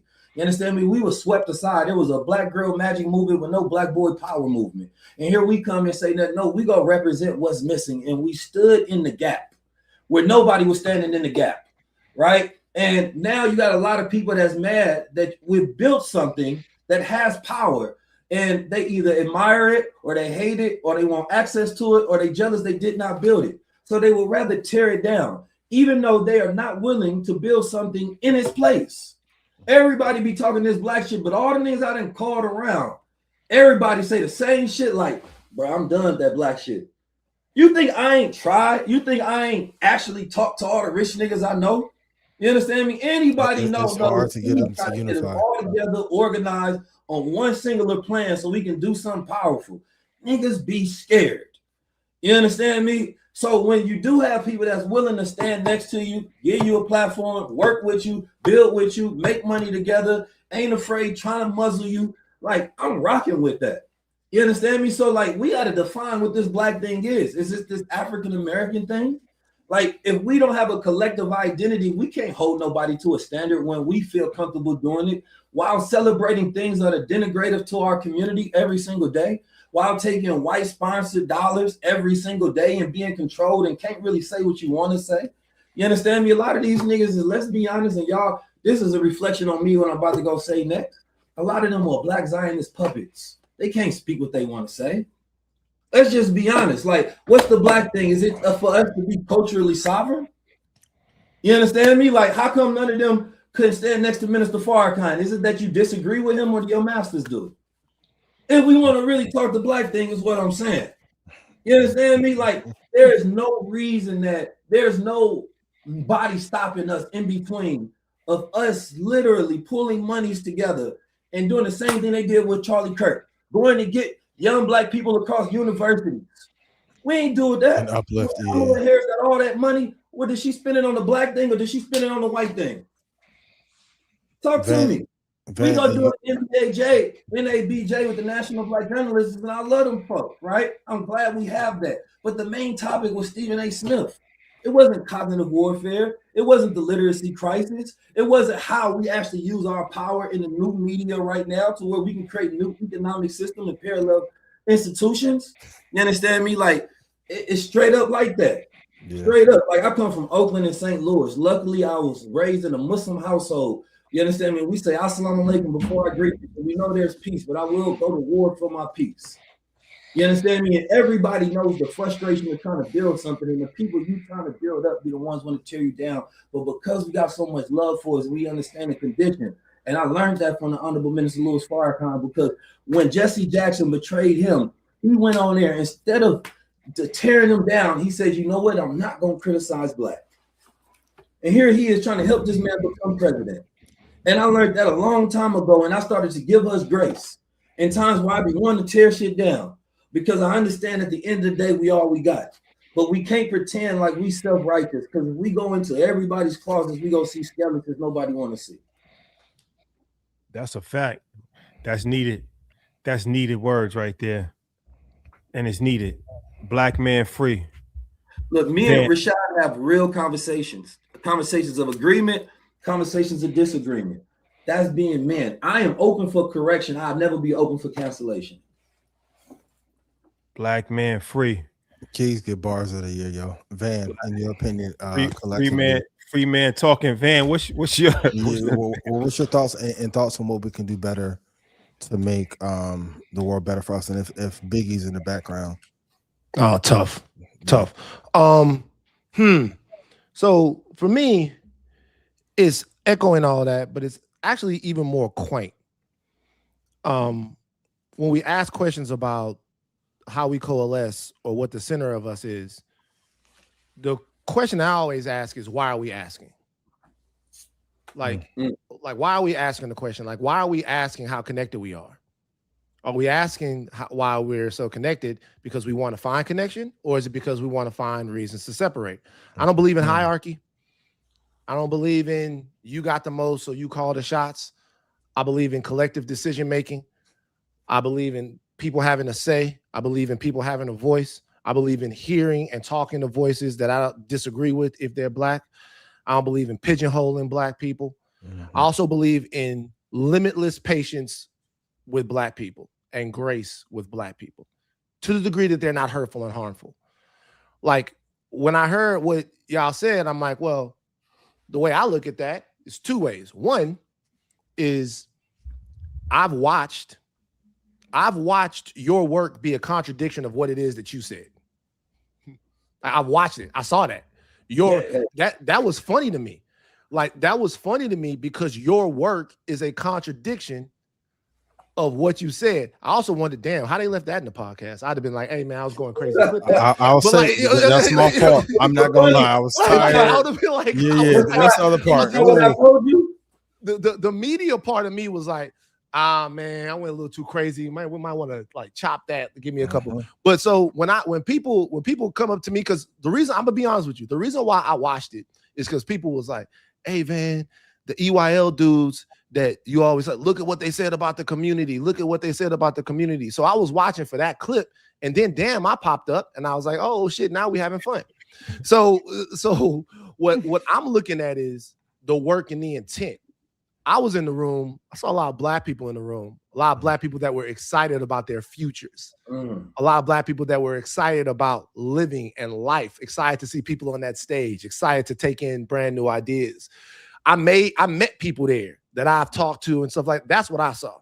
So if my brother was in his feelings for a second and he said something that was wrong-headed, let's take a step back, give him the opportunity to look at what he said and how he said it and come out with the outcome that we all know is going to be the outcome, which is we started something because we saw a group of people who were undereducated about how finances and economics in America work. When I first started listening to y'all podcast, I started remembering all kinds of things. I started remembering the fact that the light bill used to come to the house and it was in my sister's name. Mm-hmm. That the light bill used to come, it was in my name. Mm-hmm. I remember some of the dysfunction. I remember my parents building a home from nothing, then losing that home. I saw everybody else who didn't know how to make the money work for them. And I'm like, damn, what if I knew all of this at 21, 22, 23? The kids that's coming up behind me, they're going to know not how to be financial slaves. They might not, I don't want them to choose another master and make money their master. But at the same time, you have to know the legal system to avoid it. Mm-hmm. You have to know your rights. That system is putrid as well. But you certainly not going to thrive in it if you don't know what the hell going on. Yeah. So when I saw that, I'm like, they're going to take stock and come back. But let me tell you what I did see in it, in love.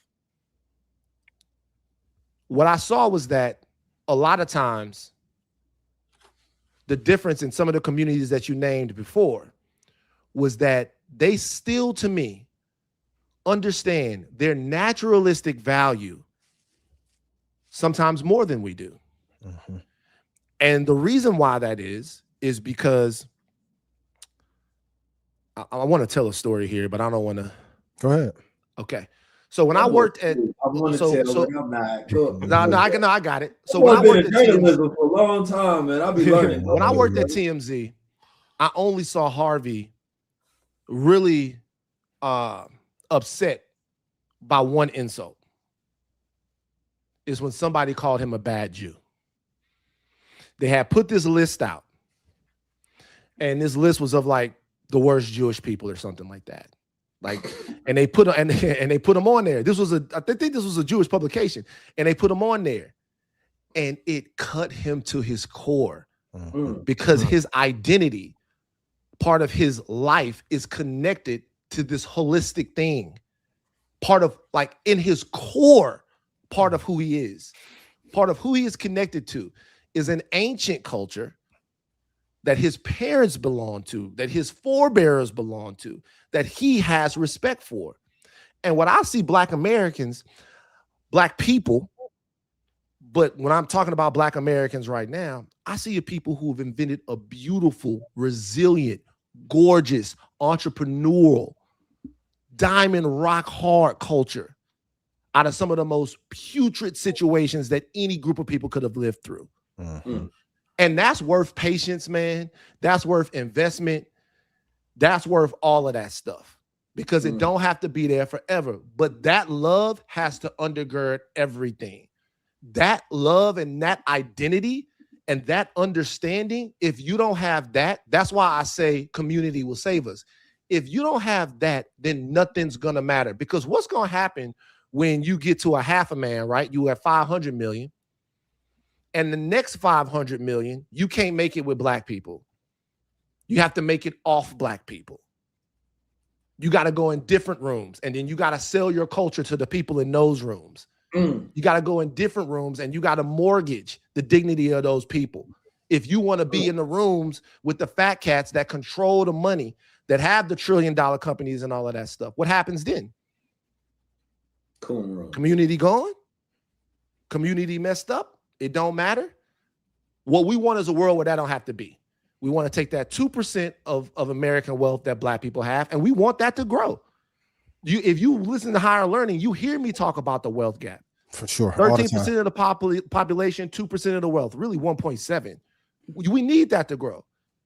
If it was even at 7, we wouldn't be having some of these problems. I understand all of that.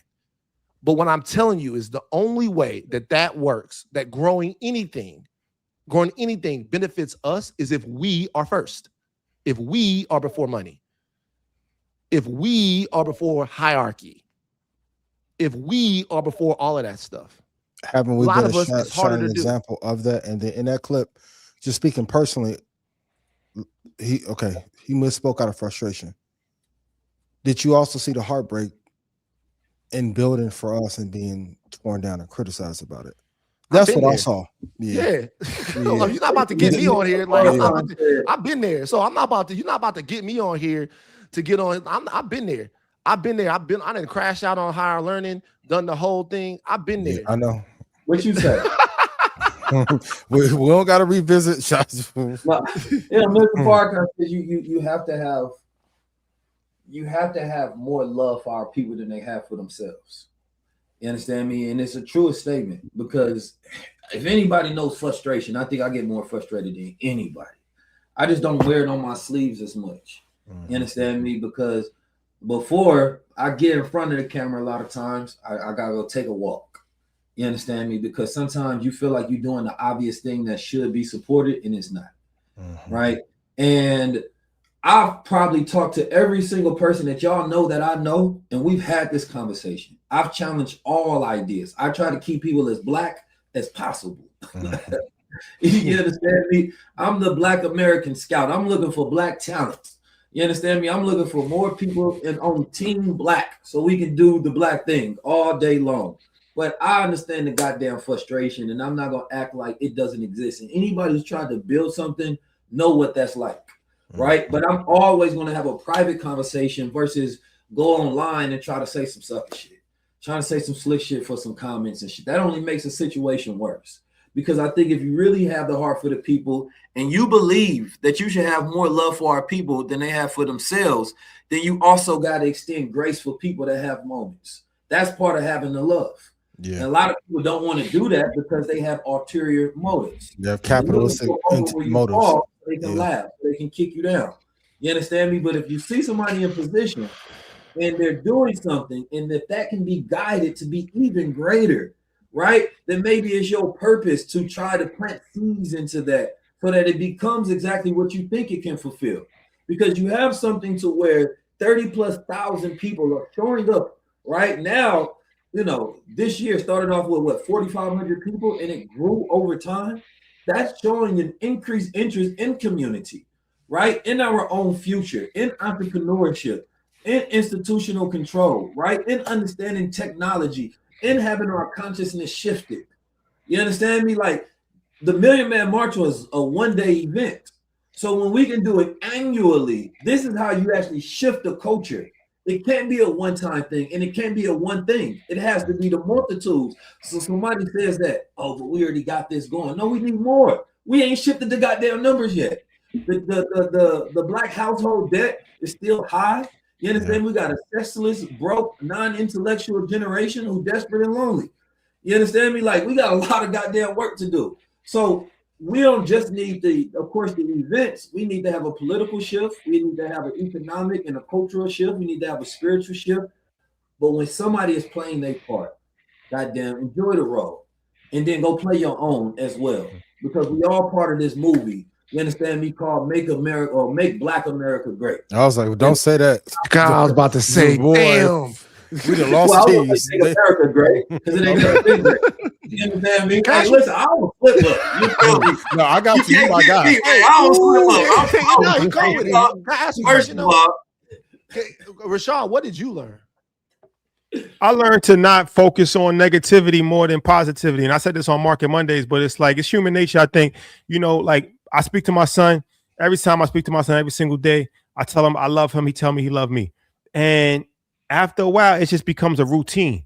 It's like, it's like I see my mom, I love you. Like, you know what I'm saying? It's like we take the love for granted, what I'm trying to say. So 100 people tell you that they love you, it doesn't have the same response than the one person that comes up to the street and says, I hate you, and spits on you or something like that. Like, you're going to remember if somebody comes up to you and said that they hate you, you're going to remember that. And you're going to think about how you can get back at that person.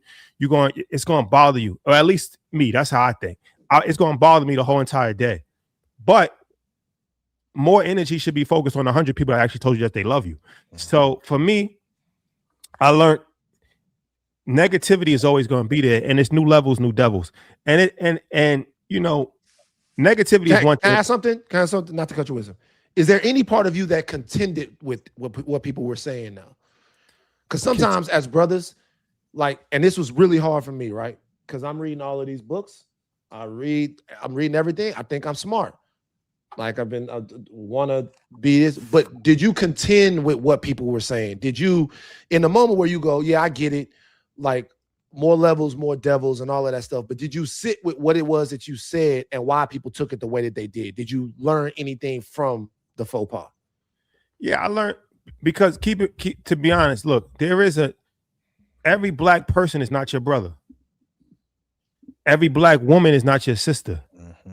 There's like people say like, oh, this is a devil. There's white devils, there's black devils. There are black people that are actually devils that are meant to cause mischief and to divide and conquer. Divide and conquer don't always come from a white man. Mm-hmm. Divide and conquer can come from a black man as well. So it's important to understand that your tribe is your tribe, right? The mistake is to generalize. That's out of frustration. But we have to, that's important for people to understand. Because it didn't just come, the frustration don't just come out of nowhere. The frustration come as we built a platform that has never been built before.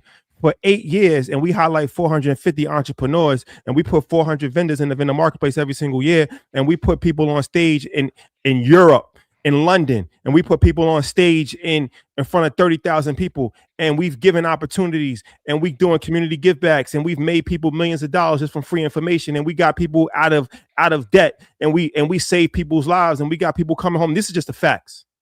We got a book club in federal penitentiary. Like, this is the fact. I know our impact. That's people saying like, yo, people be like, yo, how could you say this about black people? But what have you done for black people? Like I said, like my words is one thing. What the actions is another thing. My actions is the actions speak for themselves. Everybody commentating on this, you've actually done nothing.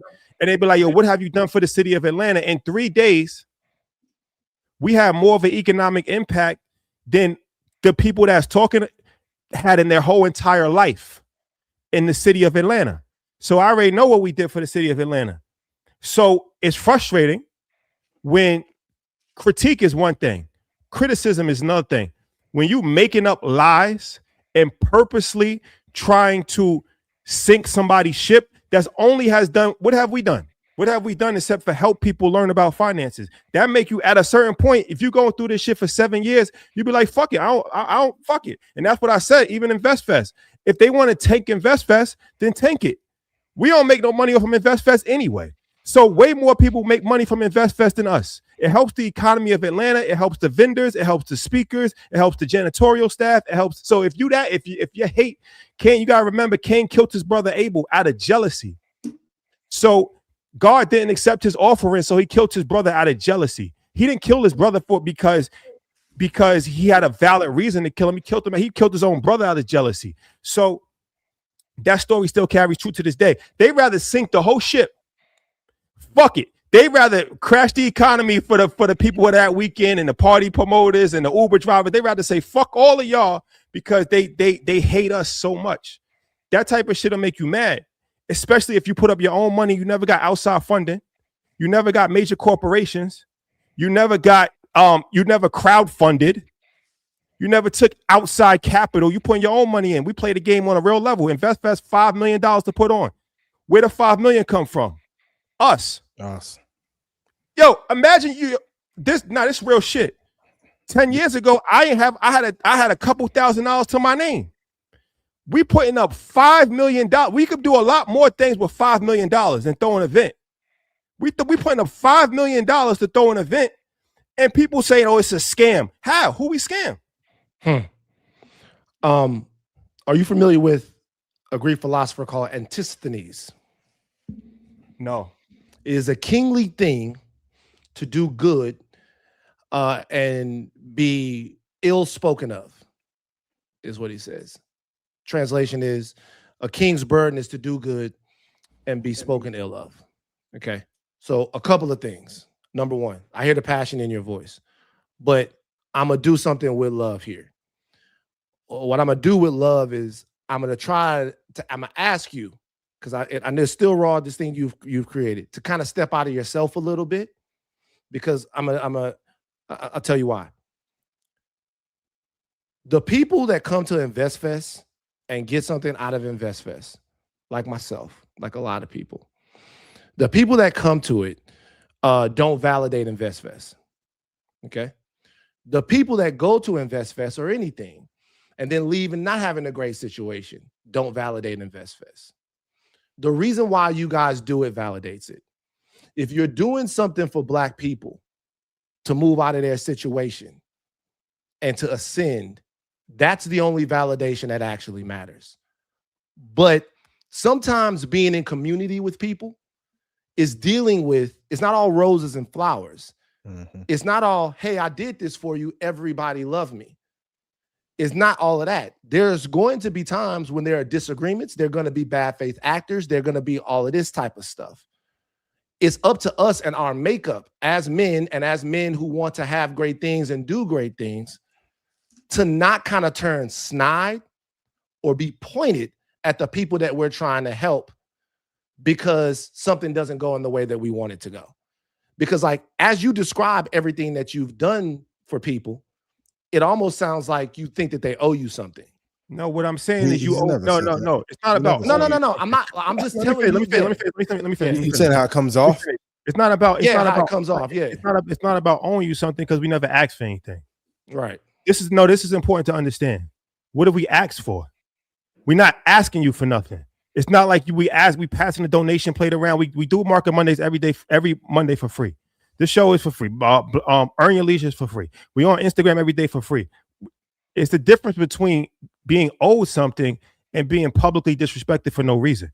Now, it's not the vast majority of people is not publicly disrespecting you, obviously, but it cuts a little different when you only thing that you've done is help people, and there's people that look just like you that make it their life mission to wake up and spread false information, to confuse people, to try to belittle everything that you've done and undermine everything that you've actually ever accomplished for the betterment of other people.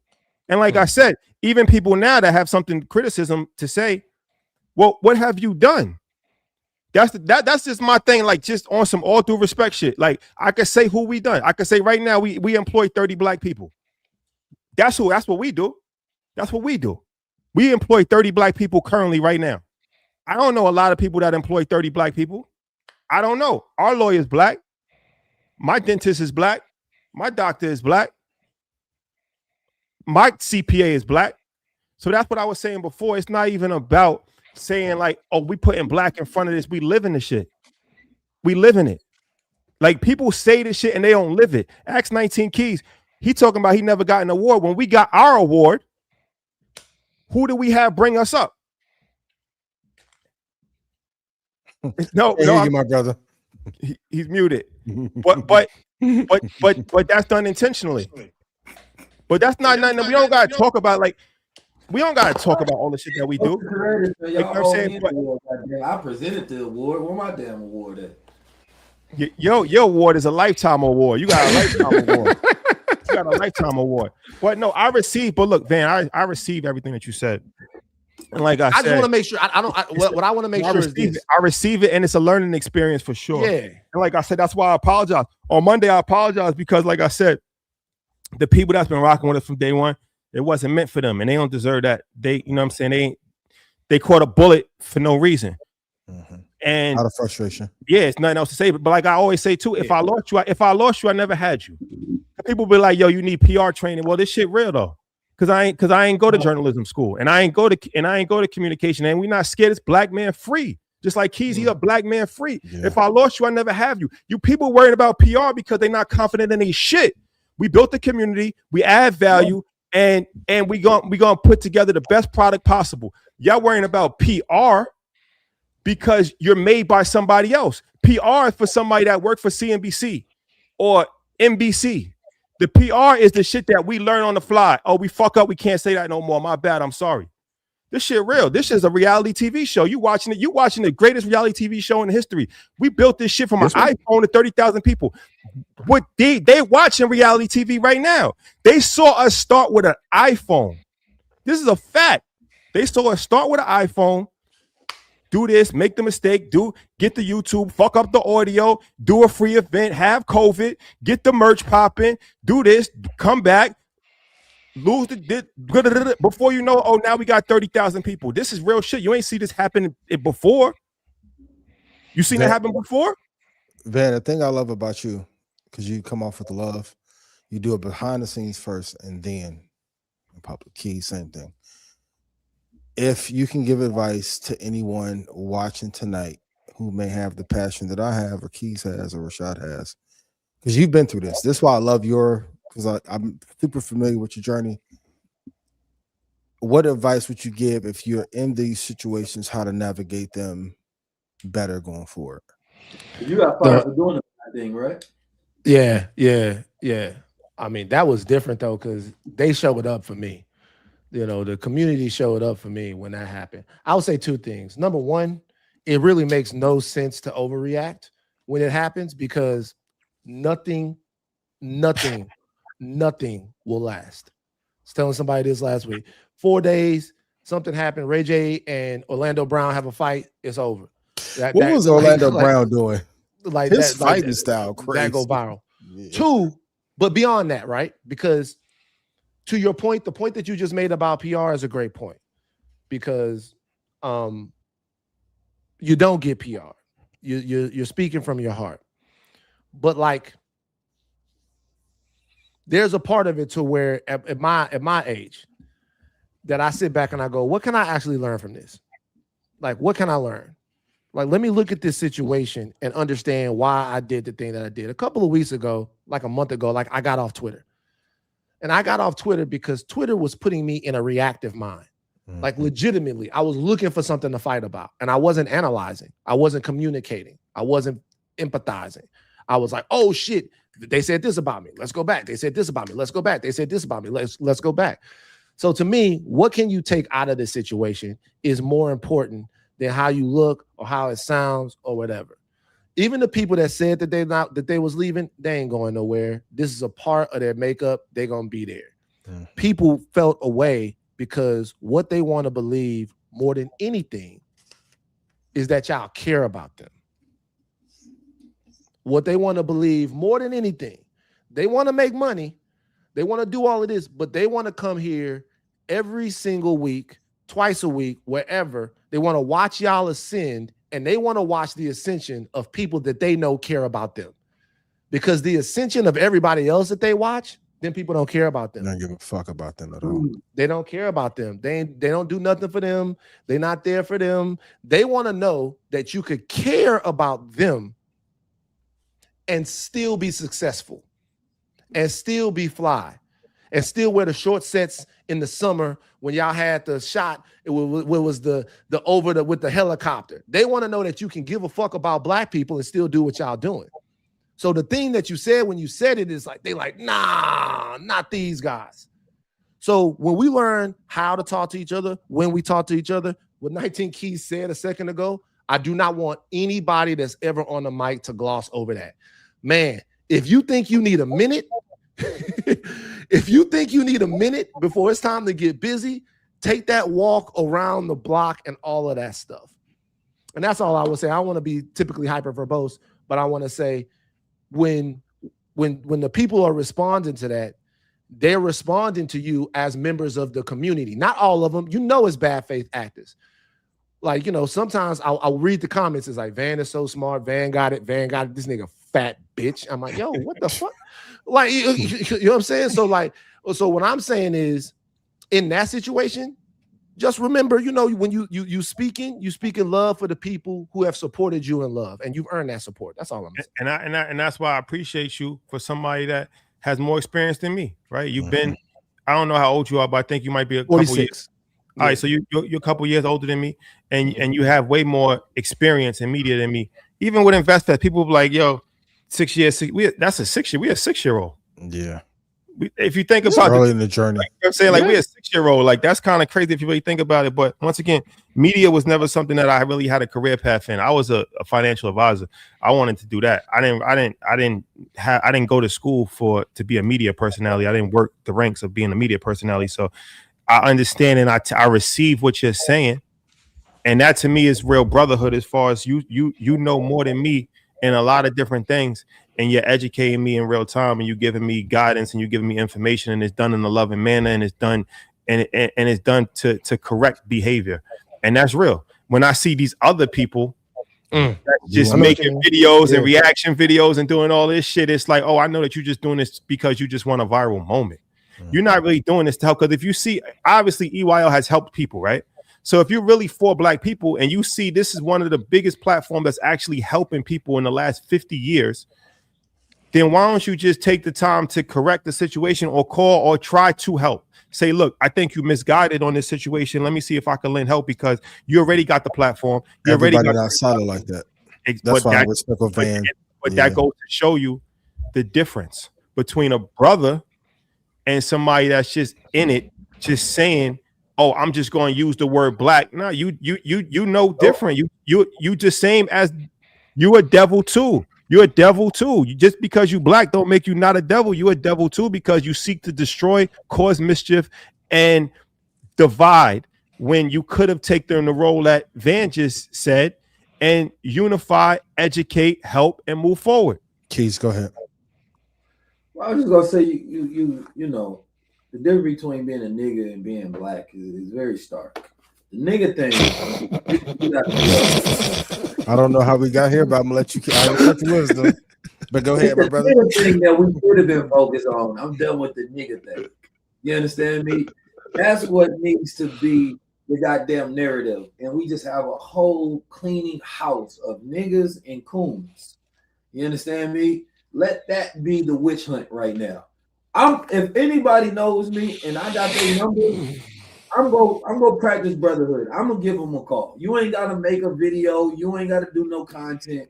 Me personally, 19 Keys will give them a call, and we gonna build. You understand me? And we're going to fellowship. And out of that fellowship, we're gonna find resolution to get everybody back on track. That's brotherhood. That's what I would imagine you want to happen when there's a level of leadership. If there's ever been beef in the community, Keys is in the middle trying to make sure this should be cool and calm. And I don't even like settling no beef. You understand me? Because I be in my war mind. You feel me? But when I look at us going at each other, I'll be like, we're not even big enough enemies. It's not even worth the fight. Our enemy is much bigger than us individually, and we all need each other collectively. You understand me? So as soon as I seen that, I sent the message to you. We had a conversation. So respect that these things are happening. Matt, Keith, what you gonna say? Well, I look like jumping online talking shit. Yeah. Like that's weak. I believe in loyalty, number one. You understand me? Like that's different. It ain't like he popped up with a white girl and said, man, fuck y'all. You know what I'm saying? I mean, that's I'd be like, come on now. Hey man, you done went too goddamn far, brother. But accountability is accountability. Yeah. I had to make a video. Put the shirt on. Man. You know what I'm saying? We had to do some things. So I told y'all, man, you just came off a massive win. There's no even reason to be in defensive posture right now. Absolutely. Yeah. Of the win.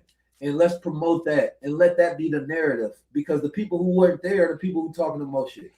You understand me? Besides Isaac Hayes, but he apologized. He was eating that chicken. Stop it, my brother. Stop it. No, I'm just saying.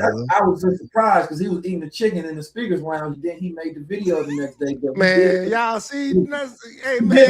Hey, yo, Troy. Hey, it's been real. Hey, yo, love y'all. Thank y'all for coming out. God bless. Good night. I was with Ike at Invest Fest. We was having fun. Yeah, but when he lied on me, I ain't getting no apology. So I feel a little salty myself. Hey, thank y'all for coming out. God bless. Good night. Tune in to Higher Learning, High Level Conversations. I ain't with the nigga thing, man. I'm done with it. You know what I'm saying? Everybody get together, man. Everybody get together. Me, Ike, Deontay, Vic, Mensa, all had dinner that night with people we met. Yes. With FD Signifier, with people we met at Invest Fest. Oh, I get to meet FD. Oh, fuck with FD was there. FD was there. We had a fun time. FD was there. I didn't see that, brother. Me either. Oh, I would have. He wasn't at Invest Fest. He met us later. Okay, gotcha. Oh, y'all had a private. Y'all had a private mastermind. No. That was at the gathering spot. We went to the retreat at the gathering spot after Invest Fest. Select Black people were picked. That's not. You know what's funny? Oh, y'all had a boule meet up at Invest Fest? No, hell no. This is so funny, bro. because we around. See, I got this the thing with me. A high level conversation. Be ready for that. See, this the thing with me. So we all around, right? And we're gonna go have dinner. I look at Vic. I'm like, hey man, where 19 at? 19 was gone after the panel. I thought we had the best panel. I thought I'm stupid like that. I thought we had the best panel. I thought we had the best panel. No, we did. I thought we had the best panel. So I'm like, yo, we keep building and stuff like that. We felt like maybe you was going to frolic because we was talking about you having joy and being joyful up on the stage. So we thought maybe you was going to swing or go down the water slide because, you know, you my war brother. You one of my soldiers. And we thought maybe we could convince you. And then we saw you. We like to see 19. We need you, but we also want to see you sometimes throw the baseball, shoot the basketball, have some fun. No, I have fun all the time, actually. You understand me? I know, man. I do propaganda on how to take down white America. That's my fun time. And you doing a hike in LA? You hiking? Oh man, yo, I appreciate you, brother. Don't wrap him up now, boy. Nah. I'm saying I appreciate both of you brothers. Yeah, for real. For A, just being solid men first and foremost, and B, for having such great insight. And they took keys off. Damn. Nah, he back. Oh yeah, even if we don't agree, right? It's learning. I learn from conversations. I'm never too above that. So I just want to thank both of you guys for coming on our platform, for always coming on our platform, coming to InvestFest, adding so much value. Please tell the people whatever you need to promote your podcast, show, Supermind Coffee, whatever. Let the people know what's going on. All right. So as I practice free enterprise and free market economy, you understand? There's no such thing as a free market, but participating a little bit of commerce. You know what I'm saying? Yeah. We do have our digital platform called Zion. You know, that's where we have the ability to put infrastructure behind our influence. So we teach everything from tech literacy, specifically with AI. So we teach people how to build systems. And right now, I'm just hyper focused on helping creators like grow and scale. You understand me? I go on people's podcasts and they suck because they don't know how to do branding. They don't know how to do thumbnails. They don't know how to clip it. They don't know how to actually distribute. So I've been hyper focused on how do we help creators actually turn into a business. And now we got the ability to help you automate systems, walk you in the door, make phone calls for you. We get to operate almost like an agency, if you will. So that's what I've really been focused on. And then Supermind, everybody's seen that at InvestFest, right? That's our cognitive wellness brand. You know what I mean? In this age, everything is moving fast. We're trying to help your mind. I love a booth too. Thank you, brother. I appreciate that. I'm mad because we didn't get to keep it, so now I got to pay more money next year. But it's good. You understand me? Crowns, we got jackets, everything I wear is mine. We got a hike this Sunday in LA. Hey, I got a whole lot of commerce going on over here. For sure. Commerce. Yeah, nothing wrong with high-level conversations coming out soon. Me, Van Lathan, Vic. We got one with me and Deontay Cal coming out soon as well. It was a great one. He pulled up because we had a creator mastermind. But other than that, man, y'all know how to tap in. We got Project High Level, which is our nonprofit. That's going to be the arm what we use to actually do all of the good that we've been working on this whole time. So if you've been wanting to work with us and you want to donate to the movement, we now have an opportunity for people to participate in this infrastructure we're building out. Ben? Higher Learning, the podcast, Midnight Boys, where we just talk Marvel, having fun, tailgate, all the podcasts. Our Turn Productions, we just sold some stuff. Yeah, commerce. Back up. Yeah, commerce. Getting that money. Commerce. We just sold some stuff. And I shouldn't announce this publicly, but one story that I'm obsessed with doing, I might be working with 19 on. We've been talking about it for years. I think it's one of the most interesting and integral stories. Got to figure it out as soon as we get. I'm committed to that. So me and him been talking about the same thing for what, 5-6 years now. Let's get it done. If you need some commerce, I'm willing to invest. Yeah, for sure. Look, we got one already. Shy, what about you? We got him on the line. Might as well get a public commitment. I mean, let's do it. Why not? Executive produce me. I got you. Hey, the public extortion. Hey, my brother, you in on this with us, black man? Hey, black thing to do. That's how people react when you ask if you gonna sign them. So, hey man, I rap. Can I get a? Yeah, man. Yeah, bro. I got you, yo, dog. Come by this. That's that old New York shred. That's that. I'm telling you. Yeah, we got you. Hit what you call it. Get on the line. Hit so. Hey, I get my email. Last thing, man. You said that I hit you up and asked why the white guy didn't die in the end. I checked our text messages. I didn't see that text. That absolutely happened 1,000,000%. 1,000,000%. I gotta find it. I like that happened 1,000,000% because I actually took that back to production. I'm like, yo, this is like I was like, we not coons, are we? Like you know what I'm saying? Like I'm like, what? We didn't do. Yeah, you 100%. 19. Well, you must have got a new phone or something. 100%. Maybe it was a voice message. It might have been a voice message. Yeah, it could have disappeared because when Van texts, Van be texting. It might have been a call. Hey, yo, pick up the phone. It might have been a call, but with definitely that because that made me. I actually sat and thought with that. I sat down with that. That definitely happened. Movie, though, so just to let you know, if you ever do something like that again, tap in with me as well. For sure. Yo. All right, my brothers. Appreciate y'all, man. All right, peace, brother. Peace. Appreciate it. it. I'll meet you this weekend. Keys, I'm gonna hit you this weekend. All right, man. Hey, and the great part is sometimes in business, like if you go to B school, you get to see a case study after the fact. You're getting to see it in real time. It's an amazing lesson. And I know people like, hey, get PR, but to be very honest, Rashad can't say it, so I'll say it.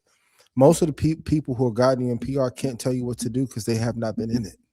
Facts. That's the other part. Like crisis management is one thing that's reactionary if you haven't been through it, though.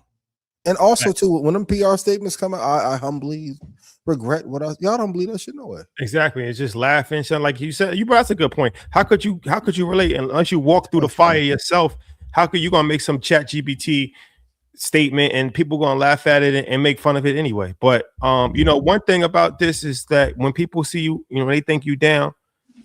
You see how many people, pile on the situation and pause. And what it does is it lets you know who's been waiting in the wings for a long time, hating.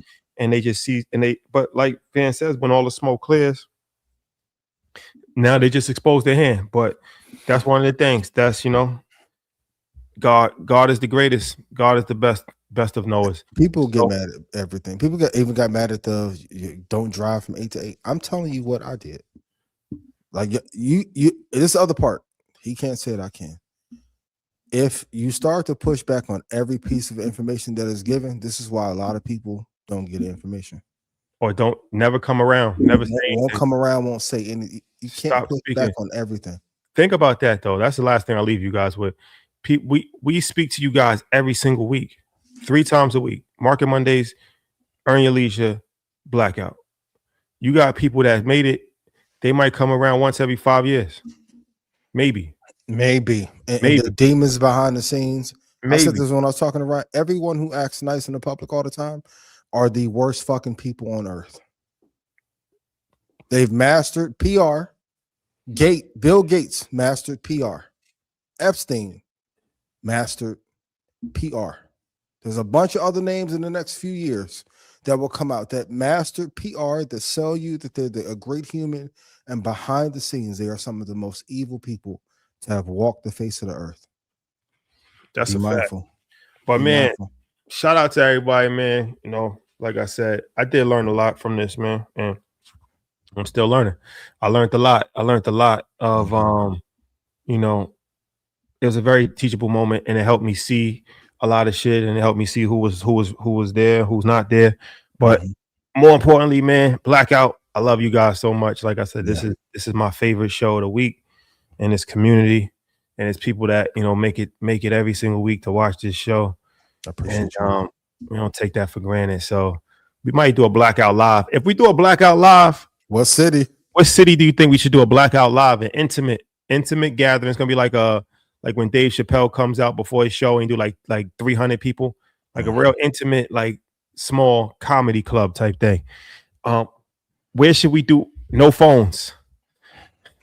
We bring some surprise guests. We make it a whole vibe. I'm seeing Miami, DC. My vote for Miami. Toronto. Brooklyn. Do like Toronto, we did at my yacht party. Put the phones in the bag. Chicago. LA. We owe Toronto a visit. For sure, long overdue. Yeah, that's long overdue. Chi-Town. Shout out to Ross Mack. He got his event coming up. Shout out to Ross Mack. Put me on a flyer, my brother. Yes. Shout out to Ross Mack. He got his event coming up at the Obama Center, I think. Yeah. Philly, Tennessee, Detroit. Shout out to the D. That's gonna be good. Yeah. We're gonna do some. We're gonna do forward to it. Miami will be Miami. May have to be a 2-3 day event, my brother. And from entrepreneurs too. I know it's hard. I keep saying that even the critics will tell you what to do to beat them. That's a fact. Even the critics will often tell you what to do to beat them, even in a moment of hate, dislike, trying to be funny. There are some gems in there on how to counterpunch your way to a victory. Facts. Houston, they saying Houston. You already know. Phoenix, Arizona, Boston, Philly, Birmingham, Alabama, Nashville, Tennessee. All right, we're gonna see. We're gonna see. Pop up in the city. 2 or 3 days, be a good little time. Flash mob for a business. Real quick. Show some love. Yeah, love is the only way. Love is the only way. But nah, man. You guys, appreciate you. Thank you for rocking with us. Tomorrow, we got Earn Your Leisure with Serena Williams at 12 o'clock. Do remember there's 3 slots left to the Stock Club 3-year deal. Go to ianinvest.com. Don't join. If you want to join, go to ianinvest.com. 3 slots. Don't join. And we'll see you. Red Panda Stock Club pop up on Sunday at 4 p.m. Central. If I made you money, please put yes in chat. I watch all comments, my brother. So just know I'm more petty than Rashad is. You doing a physical pop up? No. We were gonna do a pop up session. No. Okay. Next year for sure. Okay. Pop up season. Yeah. All right, y'all. Love y'all. Peace.